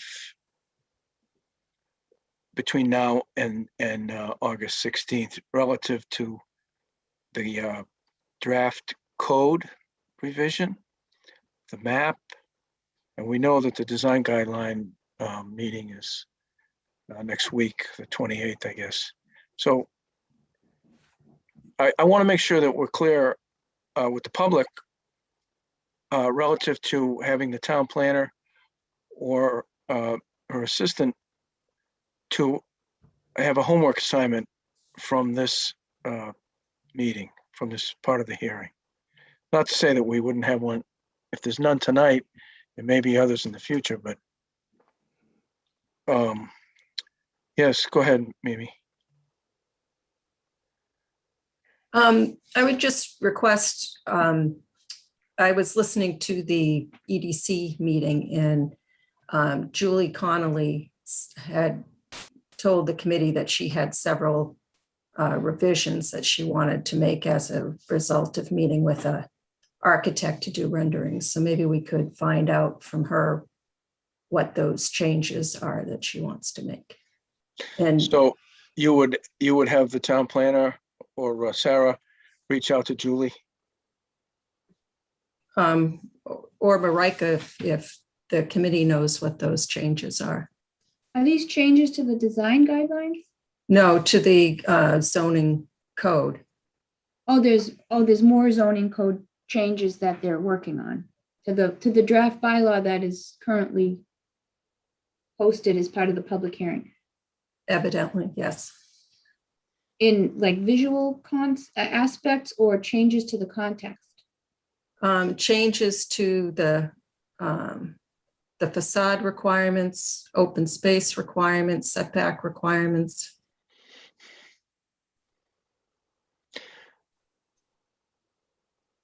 Okay, we can reach out to Julie and see what they have cooking. I just think it would be good for us to know what it is that Yeah, I didn't even We're know they were reviewing. doing that. I thought we were close to like the last 4 types of change, 4 types of criteria that we're still trying to iron out and just finalize. So there's new criteria that, okay, we'll do some research and some investigation and see what feedback we get. Thank you. Mr. Mills? Yeah, Don, first, just one point. Sarah, I don't know if you mentioned Andrew Dennington. I think he's been on for the entire time. He's texted me originally when we had the technical difficulties, but Yeah, I think I read his name, but yeah, okay. if not, sorry. The other thing, I think Ray Holkelson pointed out the point of trying to get, and I don't want to make this too cumbersome, but the comparison or maybe a bullet point piece of between Northborough and Hopkinton design guidelines that might be helpful. What might be key to keep Southborough still looking like Southborough, I think is what Ray was trying to say, compared to morphing into something different rapidly. That's how I interpret it. I mean, if there was, and maybe it's already out there and I just need to be pointed to it, but I think that was a good takeaway. And if does that make sense, Karina? I'm not sure what you're asking. Okay. I'm sorry. Ray brought up before that in the Yeah, there design were 2. guidelines, Yeah. Yep. yeah, and he was pointing out that in his opinion that the Hopkinton ones seem to have kept Hopkinton with a historic feel, where in Ray's opinion Northborough wasn't, had rapidly been changing, is what I interpreted that he was saying. If there was a way to point out what those key elements might be or differences, I think that would be helpful. Okay, we can do that. I understand. Thank you. Well, And maybe it's already out there and I just didn't see it, but. I thought that Ray was asking to see them himself.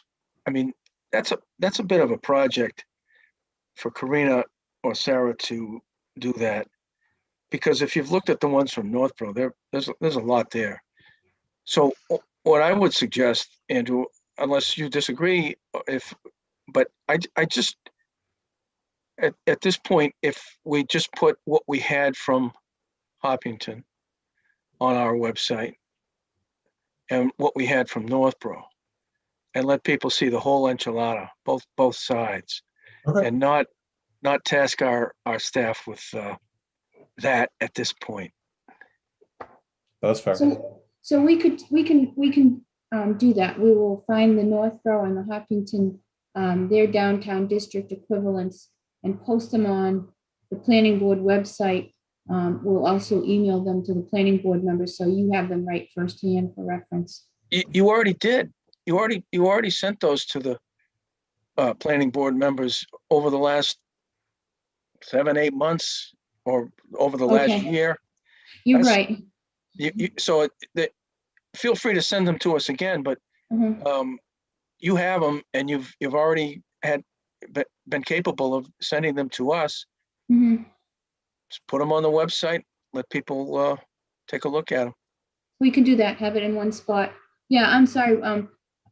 Through Mass Planners Forum, we get a multitude of examples of those, and we've been saving them. I've been saving them so that in case we need another reference, we can look back just to get an idea across. But absolutely, we'll get those posted.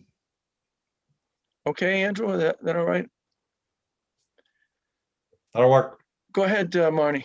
Sorry, last question is, I do think the ADA question, how does that get incorporated with the ADA requirements?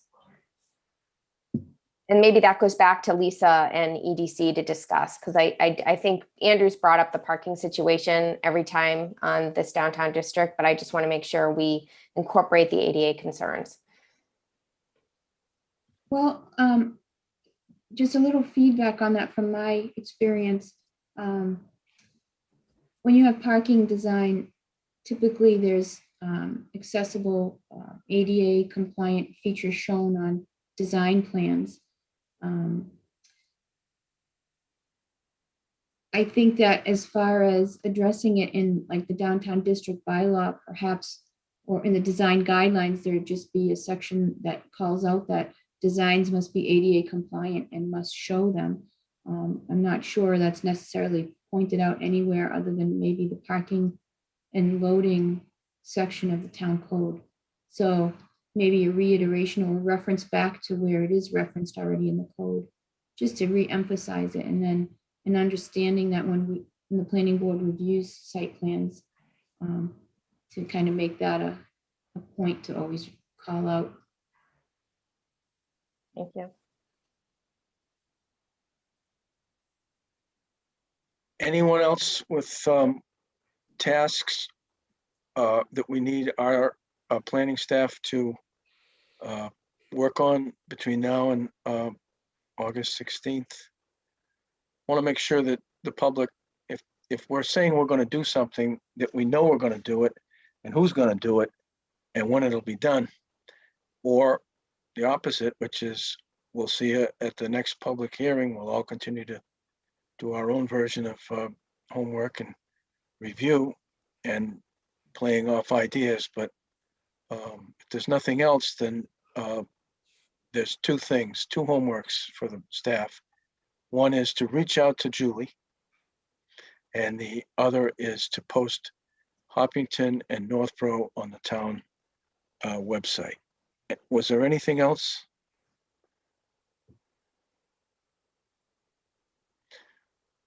Okay, I guess we should entertain a motion to continue the public hearing. So moved for 7:15 p.m. on August 16th, 2021. Seconded. Motion's been made and seconded. Any discussion? Hearing none, all in favor, Morris, yes? Mills, yes. Stein, yes. Latrell, yes. Houlihan, yes.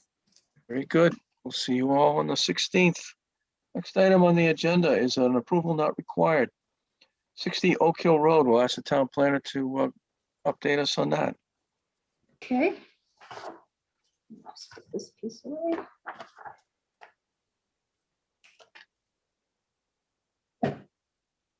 Okay. So the planning department received an application for endorsement of a plan believed not to require approval, which is an A&R for 60 Oak Hill Road, assessor map 31, parcel 31. It was filed with the town clerk on July 7th, 2021. Peter Bemis is the engineer or the engineering firm on record for submitting the plans. This property is again at 60 Oak Hill Road, which is actually related to some property to the rear on Old Mill Road, owned by Paul Bartolini. I reviewed the plan. Some changes were made. There may be some questions from the planning board.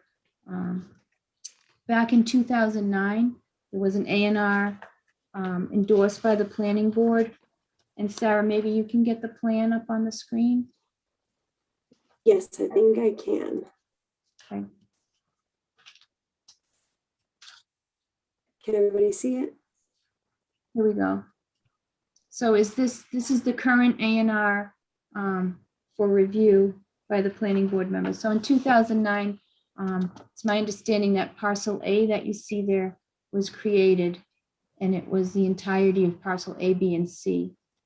And now the applicant is looking to break out parcel B and C from parcel A and convey in the future parcel B to the lot to the left owned by Leo Bartolini, lot 2. And then parcel C, the intent is to convey it to the golf range to the right, which is to the north, right there. So Mr. Bemis is here, so perhaps he'd like to elaborate, Don, if that's the next step. Mr. Bemis, good evening. Yes, good evening. Parcels B and C, as Karina has outlined, will be transferred to the abutting properties. B goes to 2, and A goes to the PLB LLC property, which is the town line driving range. Mr. Bartolini is just trying to get his estate matters together here, and parcel A is going to just be made smaller. So 2 non-building parcels are created from a non-building parcel, and they go to abutters. Happy to answer any questions. Very good, thank you. Sarah, if you could zoom in on the locus map up in the upper left. Sure.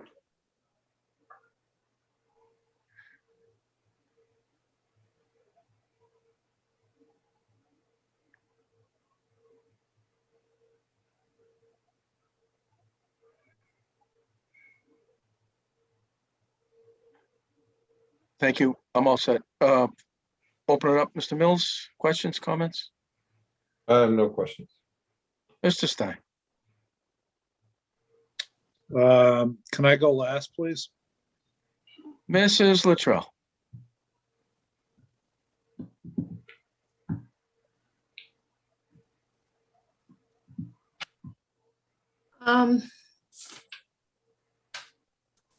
I'm wondering why Old Mill Road is not listed as discontinued on this plan as it's listed on plans going back decades and on the deeds going back decades.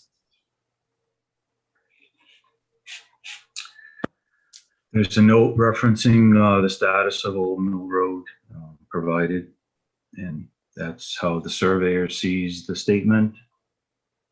And that's how he has listed his statement.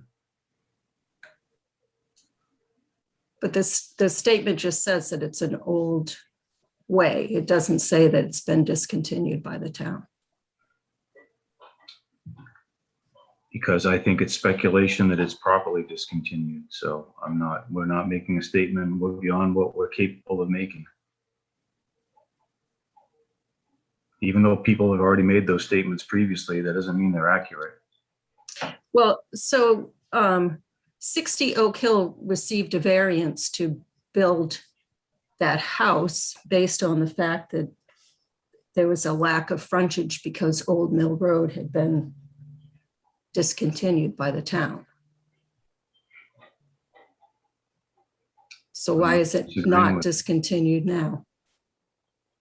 We've identified where the limits of the right-of-way are of public record. And that's the note that the land surveyor believes is the correct note. He's the licensed individual that sealed the plan. I reviewed it with him, and that's the accurate statement that he believes should be made to the Registry of Deeds.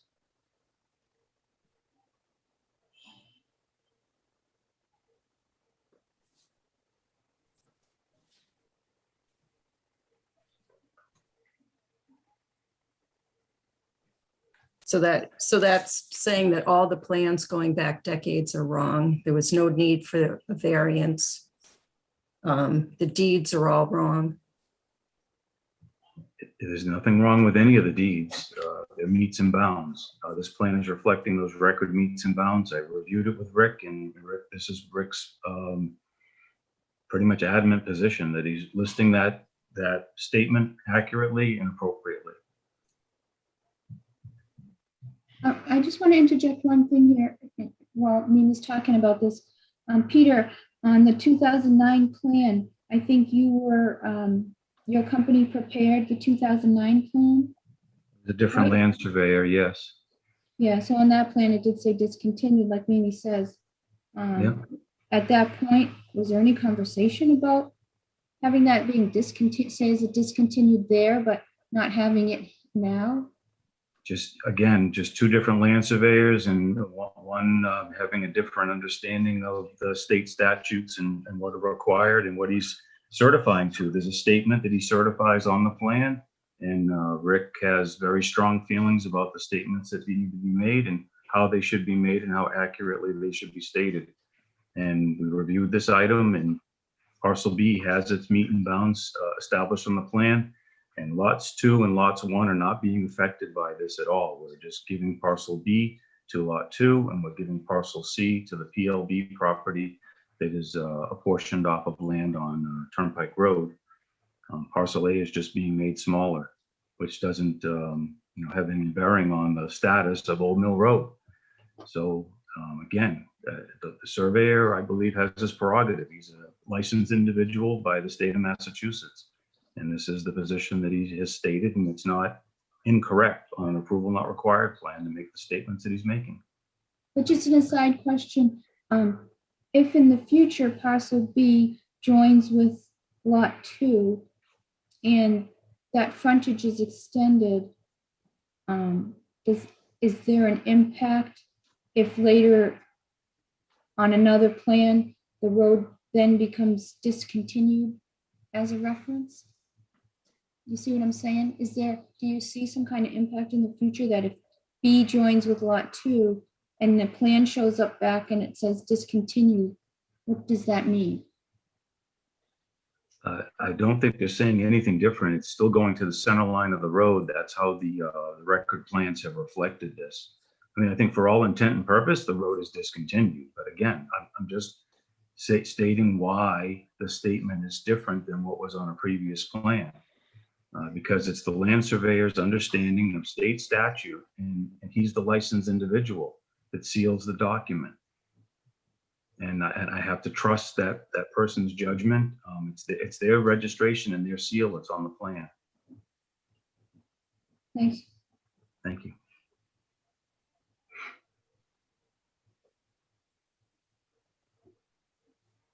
Sorry, Mimi, I didn't mean to interrupt you. I just was trying to not miss that. That's fine. That was my only concern, that all of a sudden this shows up as a road when it's been discontinued on plans and deeds for decades. That's I it. can assure you the Thanks. status doesn't change as a result of the plan. But again, it's the surveyor's note is his official statement on the road. So, thank you. Mrs. Houlihan, I have no questions. back to you, Jesse. Thanks. So I'm sorry, if somebody could just take me through where how this meets the frontage requirement? I'd be happy to, although none of the parcels are creating any new lots, nor are they affecting any frontage. Parcels B and C are outlots, if you will, coming off of parcel A. So there is no frontages, there's no areas, there's no changes to the primary principal residence lots, 1 and 2. But their frontages are defined on the plan from the previous one that Sarah had put up that reflected their frontages. This plan doesn't affect them at all. So there's just ties back to the record monuments on the plan. Oh, okay. So it's getting by because it's not changing the frontages.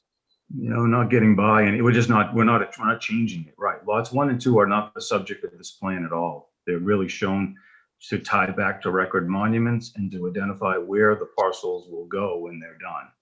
A is still connected to lot 1, its remaining portion. Parcel B would go with lot 2 and parcel 1A, which was part of that previous land division. And then parcel C goes to the land now formerly of PLB LLC, which is a fronting lot on Turnpike Road. Thank you. So going back to the Old Mill Road, which is discontinued. So as you said, Peter, the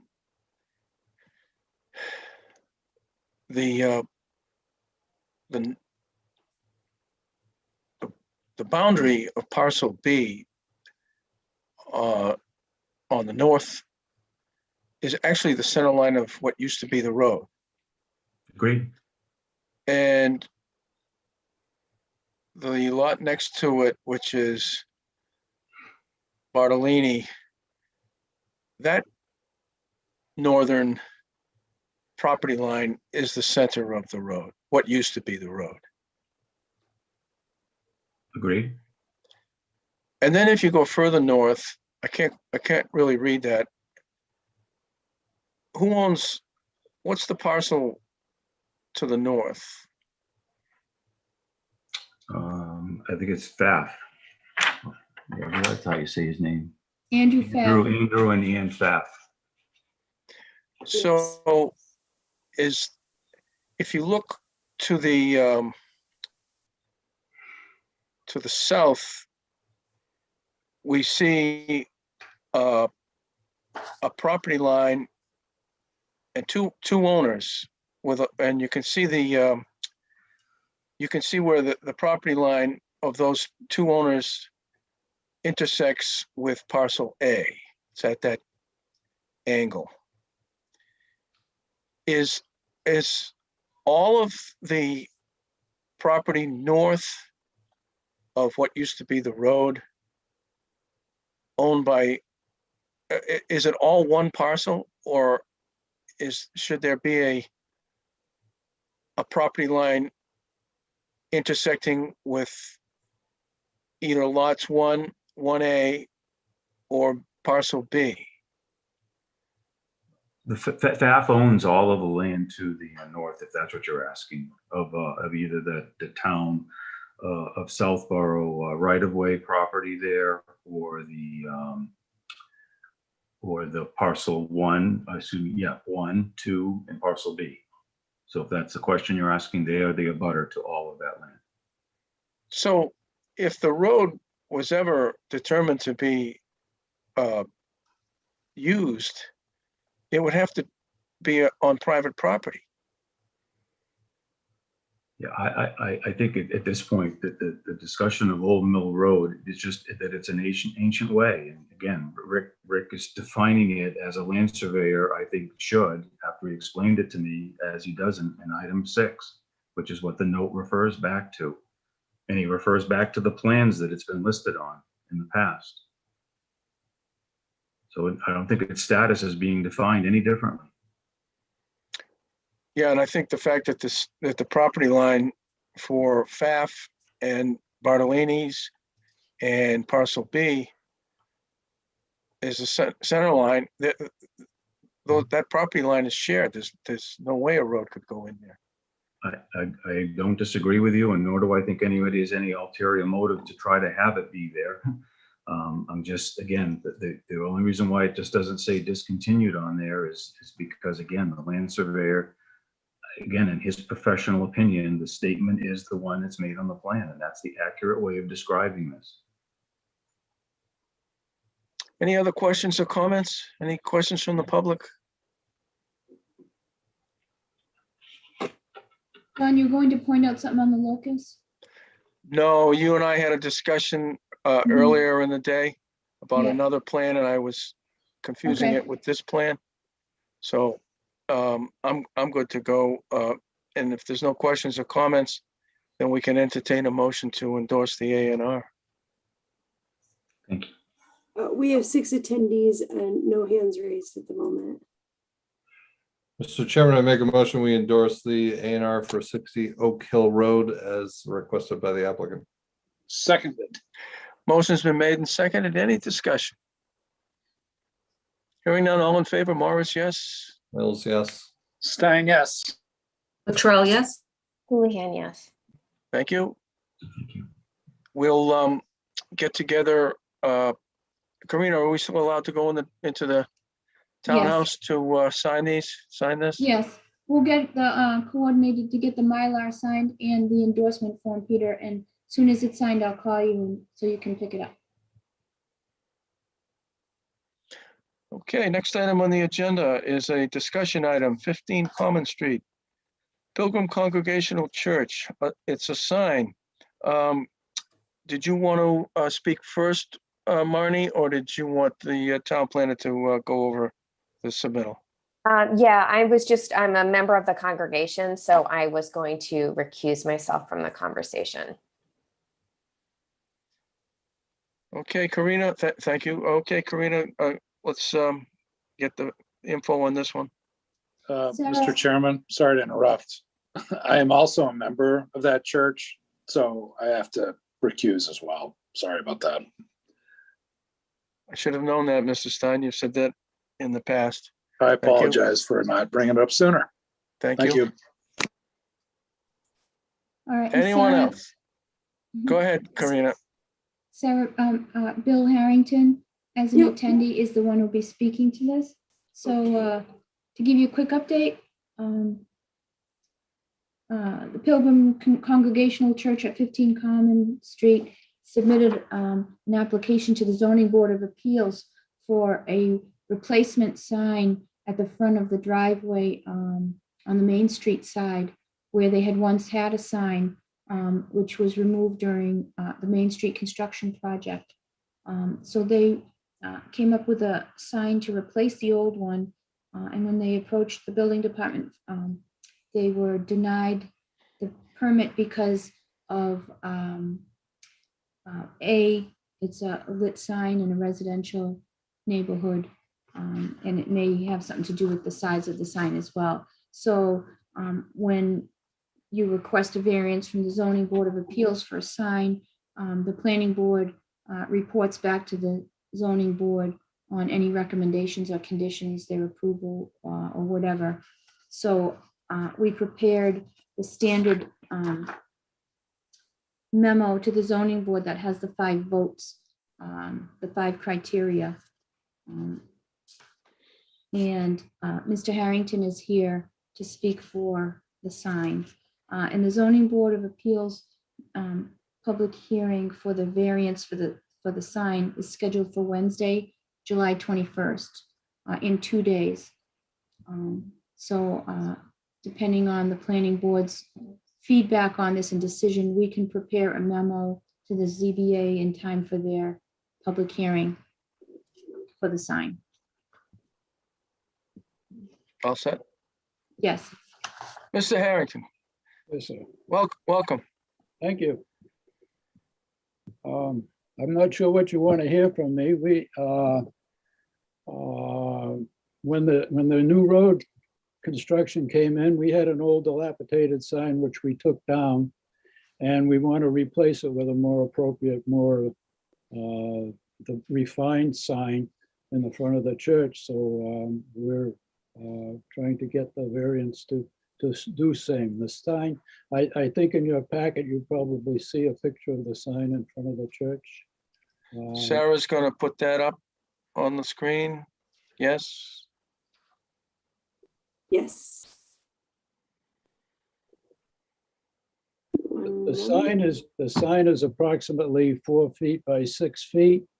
It's a HDU constructed sign that is supported by 2 granite posts, and it'll be illuminated with a small light from LED light, 18 watt from the ground. So we're hoping to get a variance so we can do this, because it exceeds, we're in a residential A area, which seems kind of strange for church, but that's where we are. And so the sign is a little bigger than is appropriate for the residential A. Just to point out, as far as the outdoor illumination bylaw, that lighting of freestanding signs are exempt from applicability. What's triggered here is that it's lit in a residential zone, and that's why it's at the ZBA.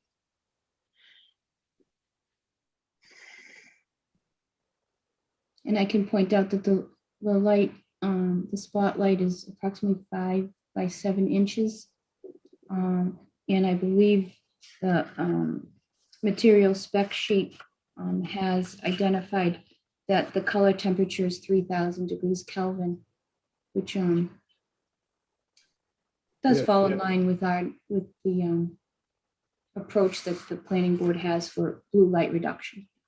And the other thing about that sign is it will, the illumination will be tied into the timer, which times the lights that light the steeple, so that it will go off and on in the time that's defined by the town bylaws, which I believe has to be off by 10 o'clock at night.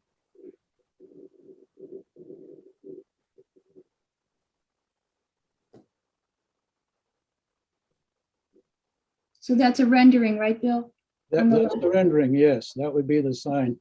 It has granite posts, they're 8 inches square, and the sign itself is approximately 4 feet by 6 feet. And the illumination would be from the ground in front of it. And on the right is the old sign. Yes, that's the old sign that we took it down before it fell down. And that area was redone with the construction of the road a little bit, so we waited until the construction was done to go forward with this sign. all set. Open up to the planning board. Mrs. Latrell. Thank you. Is this the same size as the original sign? No, it's much larger. But on the other hand, it is approximately the same size as the one in front of the St. Mark's Episcopal Church, which is in our same zoning area and just one of our abutters almost. So we feel we're not doing anything that hasn't already been done in this area. Okay. And how tall is this sign from the ground? It's going to be about 6, 7 feet. Okay. About 6 feet.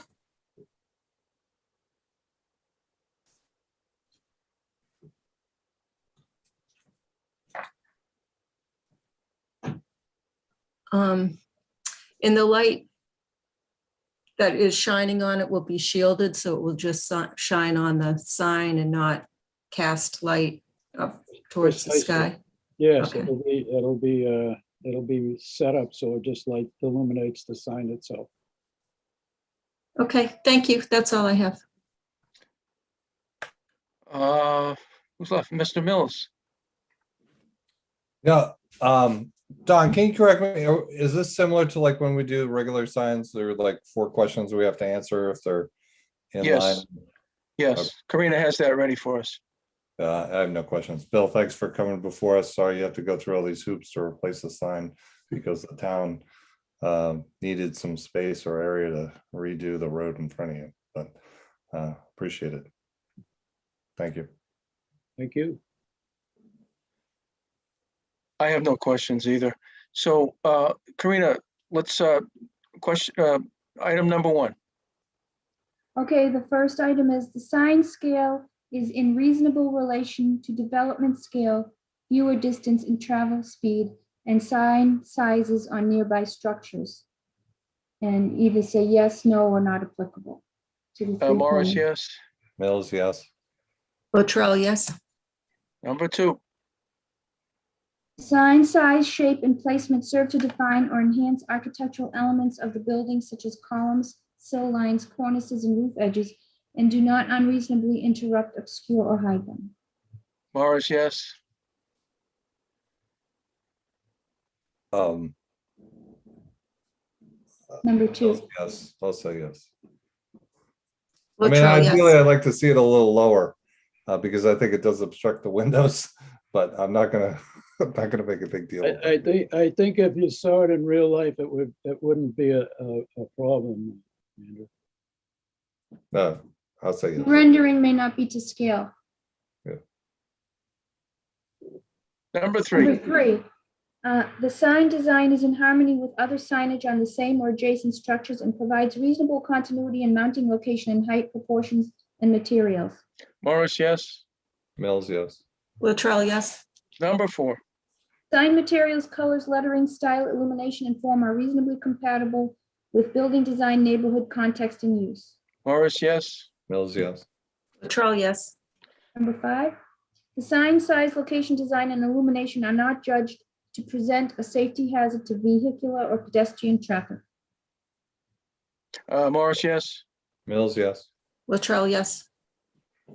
Any special concerns or conditions? If None not, on my part. No. Wish you the best of luck. Hope you get it. Thank you, So, Don. Bill, I'll finalize this memo and we'll get it off to the zoning board and we'll send you a copy as well. Thank you very much, Karina. You're welcome. Thank you, Bill. Thank you. Thank you. Thank you all. So the other board members are back.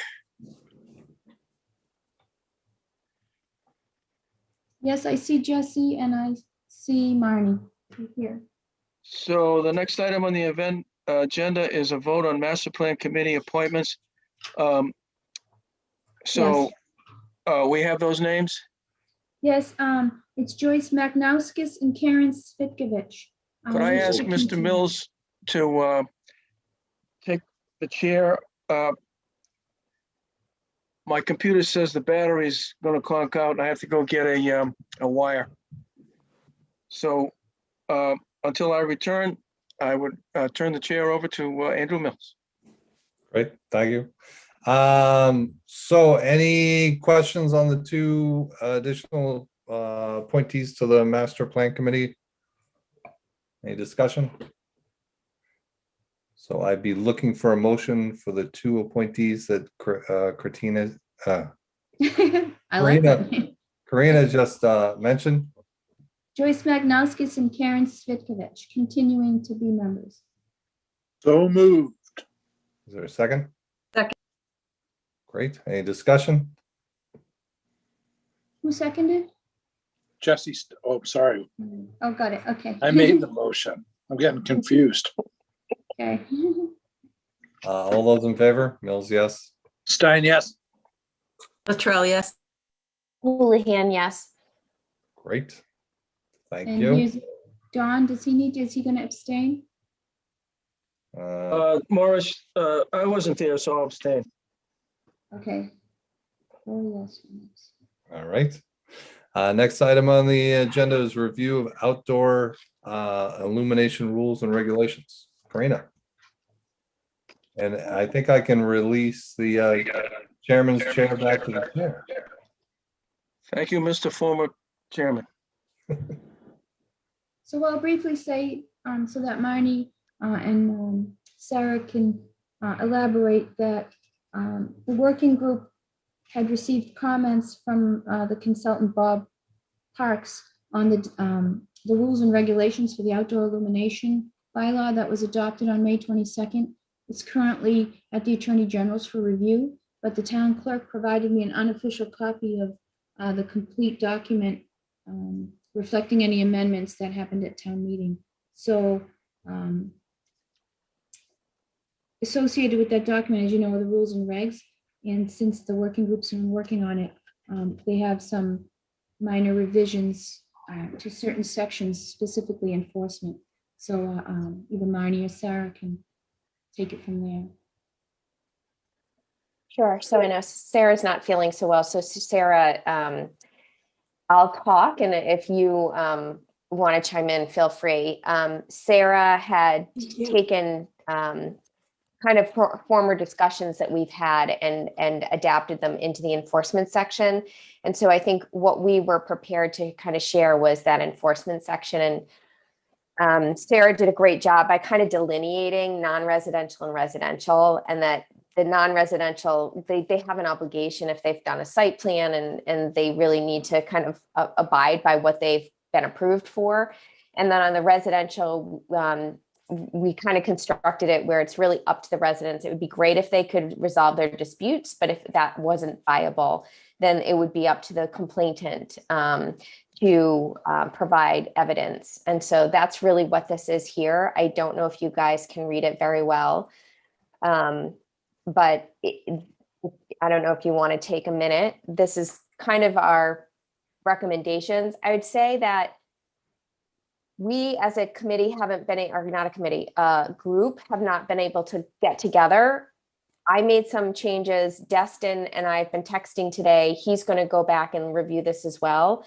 But I think it's pretty close. I think we generally applied the consultant's recommendations where appropriate. And then this was really the only point that was most important for us to get over to the Board of Selectmen, because I think we all agreed that it would be best that, since the building inspector is kind of their employee, if you will, that it would be really important for them to kind of come to an arrangement as to how enforcement would be handled, considering it was a really big point of discussion in the meetings leading up to the town meeting where this was approved.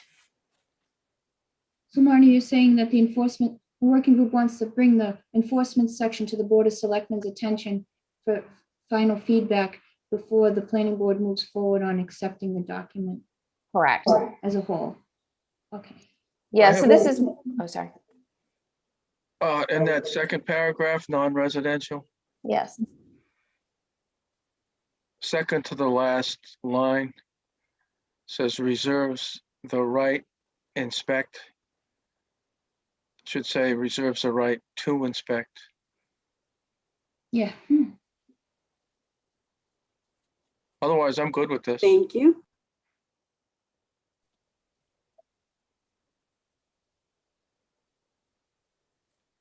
And really our point for sharing it with the rest of the team, if the elected board wanted to review this now, provide feedback, or provide feedback separately. But I think it is the intent of Sarah, when she's feeling better, Destin and I, to just make sure this is what we would like to have the Board of Selectmen review. But if you are all generally, fine with this, this is what we'd like to share.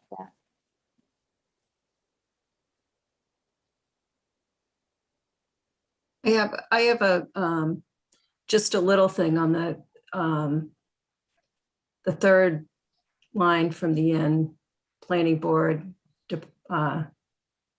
department must receive as-built plan. You're missing an I in built. And then just wanted to throw out there at the beginning, developers must provide. I'm wondering if we should change that to proponent, if we could foresee a situation in which the property wasn't being developed, but the lighting was changing. Yep. Thank you. Just a suggestion. I like that suggestion. Me too. Otherwise, I'm good. That's a good sign when we have Don and Mimi say it's like looking good. Except for our spelling, we'll go back and with a little bit more of a fine tooth comb. Late nights, rainy days. Jesse, Andrew, I'm good. Thank you. Great job. Outstanding. No changes. Outstanding, Sarah. Oh, thank you. good Like to there's go no then? spotlight put on this. A Good to shield- go? Shielded one. I like that joke. Okay. Excellent. As long as So- it's the correct bug. So we And what- anticipate that this document, we'll put it on the agenda, we'll put it on the agenda for the next meeting as well. To keep working on it if it's ready for planning board accepting or if it still needs any tweaking at the next meeting. In light of no more comments, I will move on to the next item. I don't like that joke either. Open space monitoring report update. So I just want to update you that for the open space monitoring for fiscal year 21, you're aware we hired Lucas Environmental to monitor 7 sites that were selected, working closely with Open Space Preservation Commission Chairperson Freddie Gillespie. Lucas prepared a draft report. I'm in the process of reviewing it, and they are going to be prepared to make any minor tweaks and then present at the August 16th meeting. And that presentation will be at the beginning. No, we have hearings at the beginning. Correct. And But- a likely A&R as well. Okay. But we'll try to keep it so that it's not so late in the agenda. Okay. If you guys remember last year, it was quite late, and it's a very detailed, excellent report year after year, and it's worthy of our awake attention. All set? Questions, comments? Move on to the next item, which is site plan approval compliance, discussion item, either Karina or Mimi, right? Mimi, you can go ahead. You and I have talked about this.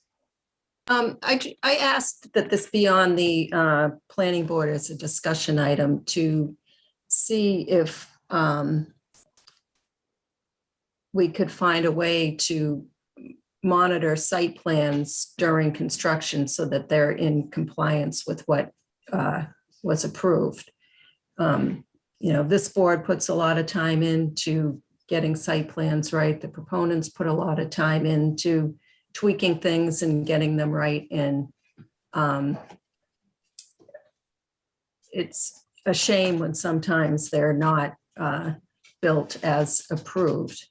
And I know that the planning department doesn't have the bandwidth to be running, from site to site, checking site plans for compliance throughout the process. And I'm sure that the building department doesn't either. So Karina and I had discussed this. I discussed it a little bit with Dawn and wondering if perhaps that could be part of our consultant fees for site plan review. Actually, back in the 80s and the 90s, when the town was exploding with subdivisions and site plans, we had the same situation.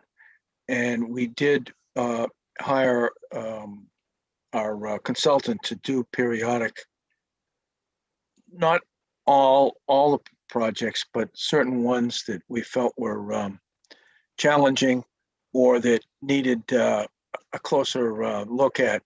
And we did have the developer pay the town, and then the town would hire the consultant to go there at our request, and not the developer's request.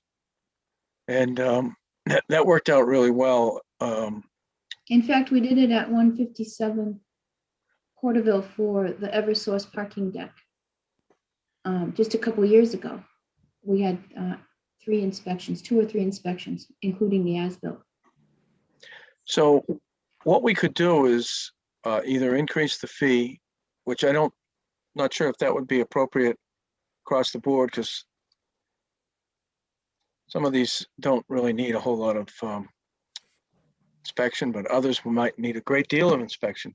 So we could add to our fee schedule an item, a line item would be for site plan inspections. And as the board goes through the approval process for site plan, at the end, the board could recommend an amount based on the consultant's fee schedule that would reflect 1 inspection, 5 inspections, 25 inspections. And then if not needed, of course, that money would then be returned to the developer. So if we want to just leave that up to the town planner on how to implement that or recommend implementing it, we could do that tonight. Yeah, I like that idea, Don. Definitely like having the flexibility based off the size of the project. And, so that it's fair and not something that could deter someone right away. So I like your idea. And I trust Karina.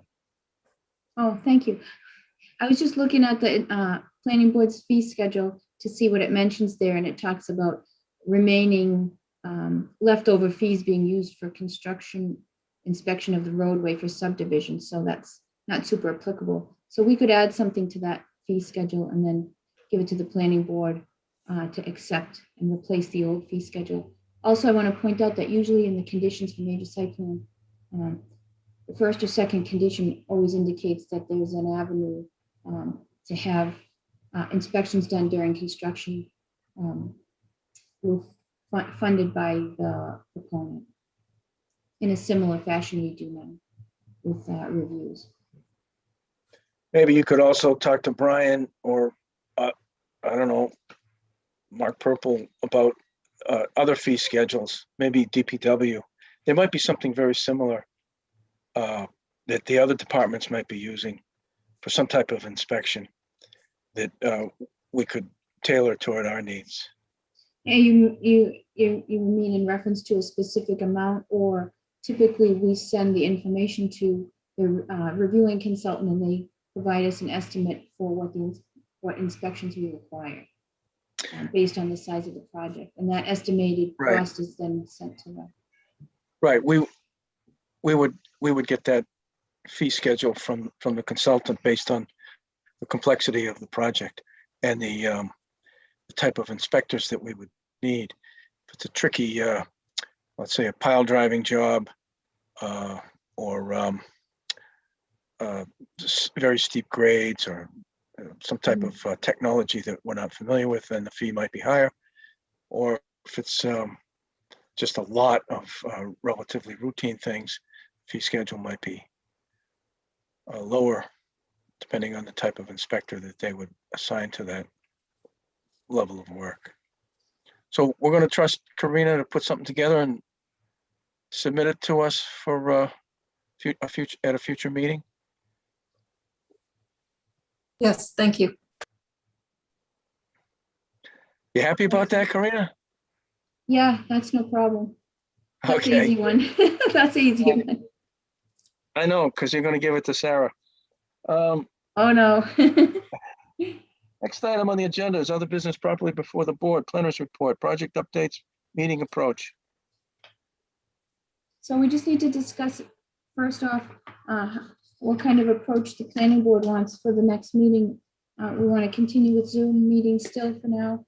I can update you that Southborough Access Media has been working on replacing one of their components. It's a relatively expensive component, and I think it's in the works. And they may be ready in the near future, but not quite yet. And then as far as hybrid meetings go, they're finding all around that that's a little bit more difficult, because if Sam is recording a hybrid meeting in the meeting room, everyone's voice gets picked up. You can't isolate by just hitting mute on your laptop, which everywhere in the meeting room, there's signs now that they're doing a hybrid meeting. If you're sitting at a laptop and you're done talking, just like you had to turn off the microphones, you have to turn off your laptop sound when you're not talking, so the whole room doesn't. So anyway, I just wanted to confirm that we'd be doing another Zoom meeting for August 16th. Also, in reference to Jesse may possibly have the opportunity to join that way if he's remote. Want to go Zoom next time? On the 16th, I might be out of state, trying to figure out a way to attend a funeral for a cousin. So if I'm gonna do that, I need to be remote. Looks like we'll, at this point, decide to be Zoom. Is that okay, everybody? And then, depending on this COVID variant, how much horsepower that's going to be having a month from now, it's probably a good idea to go with Zoom. But as things change, we can change the approach right up to 48 hours before the meeting. So, Can I ask a question about the procedure with Zoom? I just couldn't help but notice that during the downtown bylaw discussion, there were a number of editorials posted in the chat. And it occurred to me that if we were meeting in person, I don't recall our chair just permitting people to just shout out their opinions at random during the meeting, which to me is what the chat feature amounts to. So I'm wondering if there's any way to limit or regulate the chat, or is the chat just something that is informal and not, part of the formal discussion? similar to if two people were in the audience and talking to each other quietly, it wouldn't be on the record or addressed to the board as long as we really couldn't hear them. Okay, thank you for clarifying. No, Yeah, I don't know, Jesse. I don't know. I think I don't know what the rule is, but I guess that would be the two ways. Either the chat is, talking over, or at the same time as the Zoom talk, or is it comparable to two people in the back of the room just having a little quiet talk? I would lean toward interrupting it, but Unless they're posing a question in the chat to the planning board. So sometimes people will type a question in chat instead of raising their hand. So where it becomes difficult is, I know when it then gets posted later to Zoom, those chats are not visible to anyone who watches the meeting. So I've talked with the town clerk about this before, that it's imperative that we as a board do not communicate other than, verbally, and everyone can see it and everything. But there was no comment. I didn't inquire about individuals of the public using that. I was more concerned with not being able to see it afterwards on Zoom. Well, it might be well served then for us to sort of work that into the opening preamble, that if you post a comment in chat, it's not necessarily going to make it into the minutes, nor is it going to be considered necessarily by the planning board members, or something to that effect. Just a thought. Right, because whoever is in the chat can only get there through being an attendee. And so therefore you have the opportunity to raise your hand and speak in that fashion. And I agree with Dawn too, that it's, the chat is more like as if two audience members are talking between themselves on an aside, but we can Or check if we're with the allowed to town clerk. treat it that way. Right. Yeah. So we'll follow up with the town clerk if he's had others ask about this and what their solution was. And, but I think you're right, because there's a lot going on in the chat room there. What's next? Oh, okay. Oh, sorry. No, Well, that's were we okay. done with that?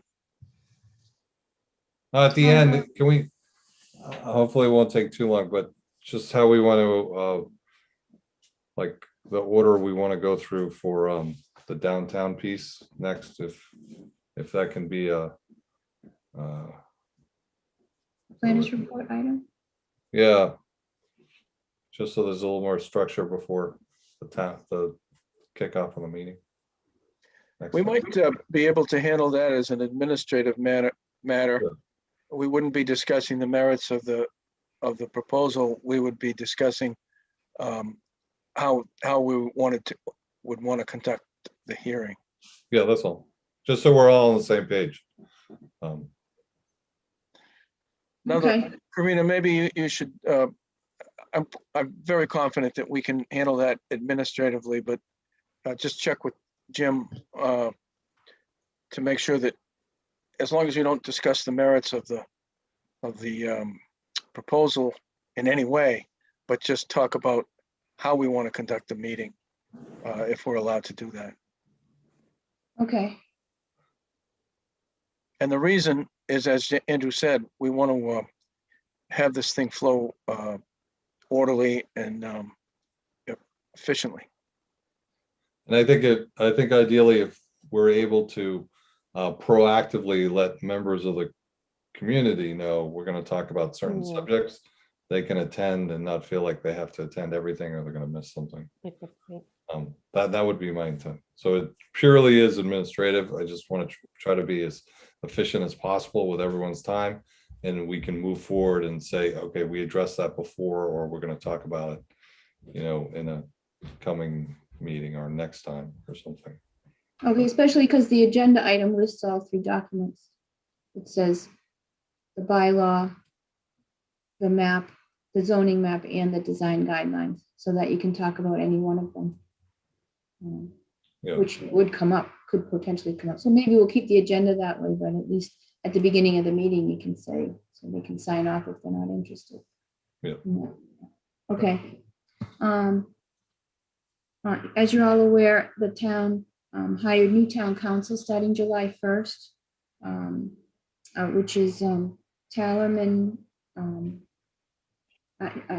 Jay Tallerman of Mead, Tallerman and Costa, shortened as MTC, and Adam Costa, as you're familiar with, is on that in that law firm as well.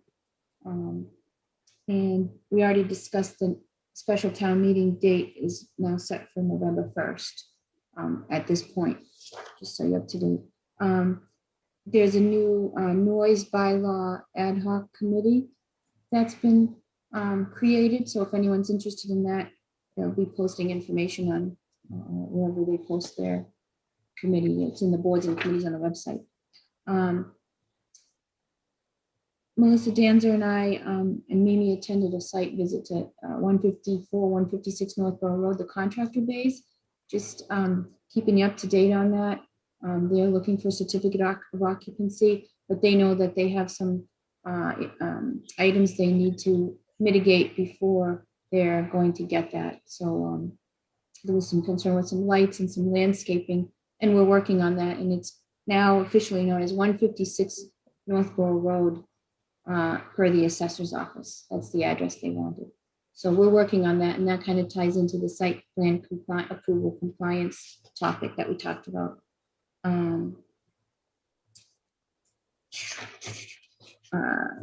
The Mass DOT Accelerator 8 replacement bridges is working pretty quickly. Just coming up this weekend, they're going to be replacing Woodland Road, the I-90 bridge over Woodland Road.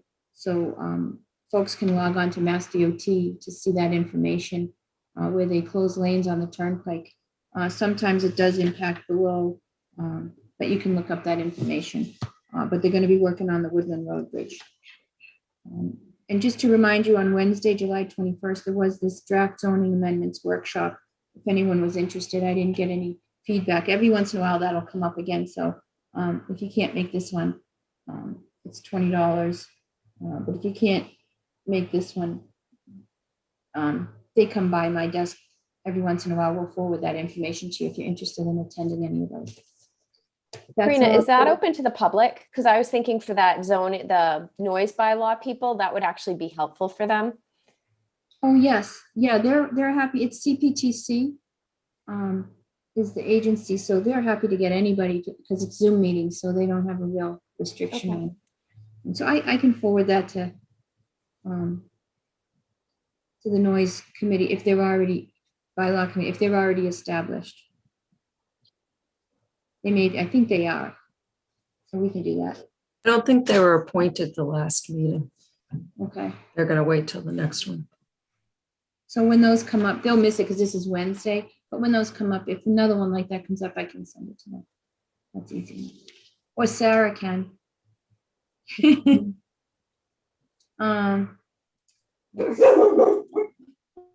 think that was, let me just check one last thing. Yeah. That wasn't a real dog. That was an alarm that goes off at 10 o'clock. Oh, I'm done with my planner's report. Next item on the agenda is approval of minutes.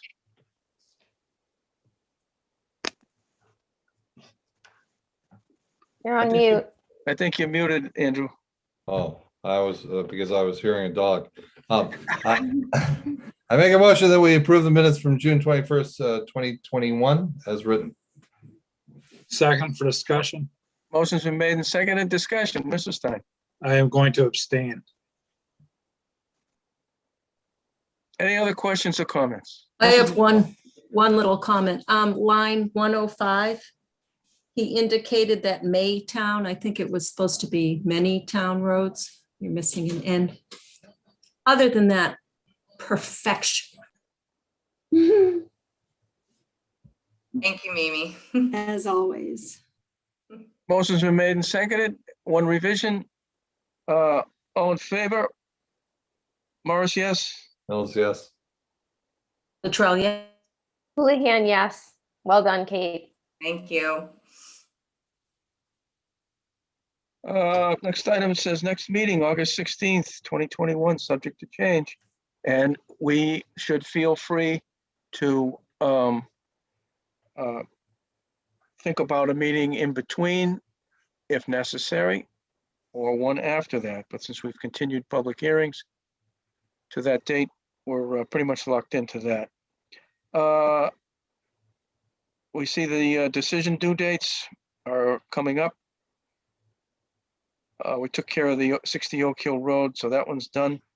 And then the 6 to 8 Turnpike is August 29th. Any more questions, comments from the public? No, we Sarah. only have 2 attendees at the moment, Mr. Stivers and Mr. Miller. Sarah, hope you're feeling better. Thanks. I think I'm on the mend. It looks like Kevin's got his hand up if we're taking questions from the audience. We have a question. Mr. Hey, Miller, you're all set? sorry, am I on?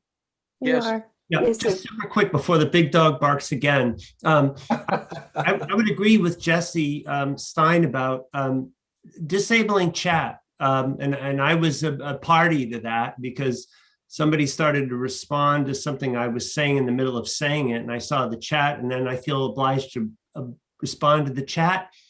Fine by me if the feedback is helpful. Disable the chat altogether, and the Q&A, and that can be done administratively, by the way. I know that much about Zoom. And the Q&A then is helpful to ask a question directly to the panel in case there's some sort of procedural issue that arises during the course of the discussion. With that, thank you. And now the dog can bark. Thanks. And is that because the Q&A can be seen by all the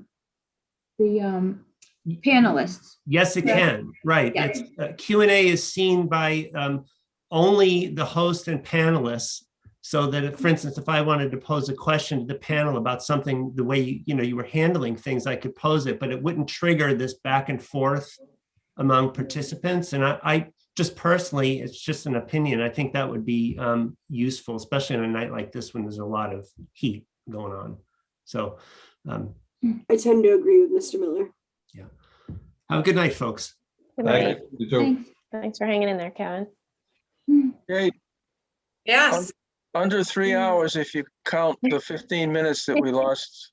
it's true. I know. We would have been in the 9s if not for that. Motion to adjourn. Second. Motion's been made and seconded. Any discussion? Hearing none, all in favor, Morris, yes. Mills, yes. Stein, yes? Latrell, yes. Houlihan,